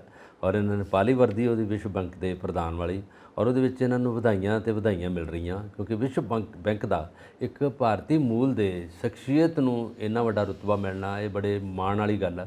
ਔਰ ਉਹ ਬੈਠ ਗਏ ਉਸ ਕੁਰਸੀ ਤੇ, ਔਰ ਜਿਹਦੇ ਵਿੱਚ ਜੋ ਵੀ ਵਰਲਡ ਦੀ ਨੀਤੀ ਆ, ਵਿੱਤੀ ਨੀਤੀ ਆ, ਫਾਈਨੈਂਸ਼ੀਅਲ ਪ੍ਰੋਬਲਮ ਆ, ਉਹਦੇ ਵਿੱਚ ਸਾਰਾ ਕੁਝ ਵੇਖਣਾ ਗਾ। ਔਰ ਇਹਨਾਂ ਦਾ ਇੱਕ ਨਾਅਰਾ ਵੀ ਹੋ ਗਿਆ ਕਿ ਅਸੀਂ ਖਾਸ ਕਰਕੇ ਲੋੜਵੰਦ, ਗਰੀਬ ਜਾਂ ਜਿਹੜੇ ਵਿਚਾਰੇ ਘਰ ਤੋਂ ਬਗੈਰ, ਛੱਤਾਂ ਤੋਂ ਬਗੈਰ ਬੈਠੇ ਨੇ, ਉਹਨਾਂ ਦਾ ਖਿਆਲ ਰੱਖਾਂਗੇ। ਜਿਹੜਾ G20 ਦੇ ਵਿੱਚ ਵੀ ਮੁੱਦਾ ਜੀ ਤੇ ਉਹਦੇ ਵਿੱਚ ਇਹਨਾਂ ਨੇ ਹੁਣ ਵੀ ਫਿਰ ਦੁਬਾਰਾ ਦੁਹਰਾ ਦਿੱਤਾ। ਹੁਣ ਆਪਾਂ ਇਹ ਵੇਖਦੇ ਹਾਂ ਵੀ ਇਹ ਕਿਸ ਤਰ੍ਹਾਂ ਸੋਚਦੇ ਯਾਰ, ਜਿਹੜੇ ਭਾਰਤੀ ਮੂਲ ਦੇ, ਇਹਨਾਂ ਨੂੰ ਪਤਾ ਵੀ ਭਾਰਤ ਨੂੰ ਵੀ ਜ਼ਰੂਰਤਾਂ ਹੈਗੀਆਂ, ਉਹਦੇ ਲਈ ਵੀ ਕੰਮ ਕਰਨਗੇ, ਵਿਸ਼ਵ ਲਈ ਵੀ ਕੰਮ ਕਰਨਗੇ, ਕਿਉਂਕਿ ਇਸ ਵੇਲੇ ਇਹਨਾਂ ਦੀ ਨਜ਼ਰ ਪੂਰੀ ਦੁਨੀਆ 'ਤੇ ਹੈ। ਗਲੋਬਲਾਈਜ਼ ਜਿਹੜੀ ਚੀਜ਼ ਹੈਗੀ ਉੱਥੇ ਤੇ ਹੈਗਾ, ਪੂਰੇ ਪਿੰਡ ਵੱਲ ਧਿਆਨ ਹੈਗਾ, ਨਾ ਕਿ ਇਕੱਲੇ ਭਾਰਤ ਵੱਲ। ਚਾਹੇ ਭਾਰਤ ਦੀ ਆਬਾਦੀ ਬਹੁਤ ਵੱਧ ਗਈ ਆ, ਅਸੀਂ ਕਈ ਸਮੱਸਿਆਵਾਂ ਦਾ ਜਿਹੜਾ ਸਾਹਮਣਾ ਕਰ ਰਹੇ ਹਾਂ, ਉਹ 'ਚ ਜਿਹੜੀ ਕ੍ਰਾਈਸਿਸ ਬੜੇ ਆ ਗਿਆ, ਫੇਸ ਟੂ ਫੇਸ ਜਿਹੜਾ ਕੰਮ ਕਰਨਾ ਔਖਾ ਵੀ ਹੋ ਰਿਹਾ, ਤੇ ਬਾਹਰ ਸ਼ਿਫਟ ਕਰ ਰਹੇ ਹਾਂ। ਔਰ ਇਹਦੇ ਵਿੱਚ ਕਈ ਤਰ੍ਹਾਂ ਦੀਆਂ ਪਾਲਿਸੀਆਂ ਬਣਾਉਣਗੇ ਭਾਰਤ ਲਈ ਕਿ ਜਿਹੜੇ ਨੌਜਵਾਨ ਨੇ ਉਹ ਬੇਰੁਜ਼ਗਾਰ ਨਾ ਦਿਸਣ। ਔਰ ਦੂਜਾ ਇਹਨਾਂ ਦੇ ਵਿੱਚ ਮੀਡੀਆ ਵੀ ਜ਼ੋਰ ਲਾ ਰਿਹਾ ਕਿ ਜਿੱਥੇ ਡਰੱਗਸ ਸਪਲਾਈ ਹੋ ਰਹੀ ਬਾਹਰ ਦੇਸ਼ਾਂ ਤੋਂ, ਉਹ ਇੰਡੀਆ ਵਿੱਚ ਆ ਰਹੀ ਆ, ਔਰ ਇੰਡੀਆ ਦੇ ਕੁਝ ਸੂਬਿਆਂ 'ਚ ਵੀ ਬਣ ਰਹੀ ਆ, ਉਹਦੇ 'ਤੇ ਵੀ ਪਾਬੰਦੀ ਇਹਨਾਂ ਵੱਲੋਂ ਲਾਉਣੀ ਚਾਹੀਦੀ ਹੈ, ਕਿਉਂਕਿ ਇਹਨਾਂ ਕੋਲ ਇਸ ਵੇਲੇ ਪੂਰੇ ਵਿਸ਼ਵ ਦਾ ਮਸਲਾ ਆ ਜੇ ਤੇ ਉਹਦਾ ਨਿਪਟਾਰਾ ਕਰ ਸਕਦੇ। ਮੁੱਦੇ ਬਹੁਤ ਨੇ, ਪਾਵਰ ਵੀ ਹੈਗੀ ਹੈ।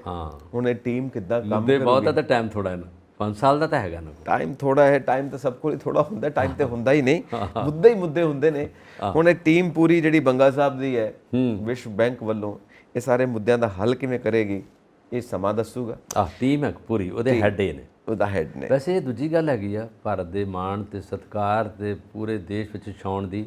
ਪਹਿਲੋਂ ਸੁਨਕ ਰਿਸ਼ੀ ਜੀ ਬਣ ਗਏ ਕਿ ਇੰਗਲੈਂਡ ਦੇ, ਰਿਸ਼ੀ ਸੁਨਕ ਜੀ ਬਣੇ ਆ ਇੰਗਲੈਂਡ ਦੇ ਪ੍ਰਧਾਨ ਮੰਤਰੀ, ਔਰ ਉਦੋਂ ਬਾਅਦ ਇਹਨਾਂ ਕੋਲ ਇੱਕ ਰੁਤਬਾ ਆ ਗਿਆ ਕਮਲਾ ਹੈਰਿਸ ਵਾਈਸ ਪ੍ਰੈਜ਼ੀਡੈਂਟ ਉੱਥੋਂ ਦੇ।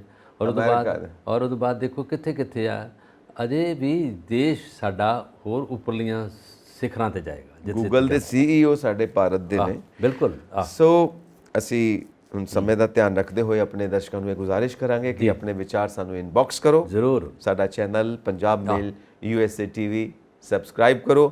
ਤੇ ਬਲਕਾਰ ਜੀ ਗੱਲ ਉੱਥੇ ਨਿਬੇੜਦੇ ਆ ਕਿ ਡਰਾਈਵ ਹਮੇਸ਼ਾ ਹਿਸਾਬ ਨਾਲ ਕਰੋ, ਆਲਾ ਦੁਆਲਾ ਦੇਖ ਕੇ ਕਰੋ, ਆਪਣੀ ਜ਼ਿੰਦਗੀ ਦਾ ਵੀ ਖਿਆਲ ਰੱਖੋ ਔਰ ਦੂਜੇ ਦੀ ਜ਼ਿੰਦਗੀ ਦਾ ਵੀ ਖਿਆਲ ਰੱਖੋ, ਘਰ ਦੇ ਪਰਿਵਾਰ ਦਾ ਚੇਤਾ ਰੱਖੋ। ਬਚਾਓ ਦੇ ਵਿੱਚ ਹੀ ਬਚਾਓ ਹੈ, ਕਿਉਂਕਿ ਪਿੱਛੇ ਪੂਰਾ ਪਰਿਵਾਰ ਹੈ ਤੁਹਾਡਾ, ਉਹਦੇ ਵੱਲ ਤੁਹਾਡਾ ਧਿਆਨ ਹੋਣਾ ਚਾਹੀਦਾ। ਜਵਾਨੀਆਂ ਮਾਣੋ ਆਪਣੀ। ਜਵਾਨ ਮੁੰਡੇ ਤੁਸੀਂ ਕਿਹਾ ਨਾ ਕਿ ਜਾ ਕੇ ਛੂੰ ਛੂੰ ਕਰਦੇ ਨਿਕਲ ਜਾਂਦੇ ਆ, ਜਿੱਦਾਂ ਜਾ ਰਹੇ ਨੇ ਜਾਦੂਗਰ ਜਾ ਰਹੇ ਆ ਉੜਦੇ ਉੜਦੇ। ਸੋ ਚੱਲਿਆ ਜਾਏ ਬਲਕਾਰ ਜੀ, ਜ਼ਰੂਰ ਛੂੰ ਛੂੰ ਕਰਦੇ ਨਹੀਂ ਆਪਾਂ, ਆਰਾਮ ਨਾਲ ਚੱਲਣਾ, ਆਰਾਮ ਨਾਲ ਜੀ। ਸਤਿ ਸ੍ਰੀ ਅਕਾਲ ਜੀ। ਜੀ।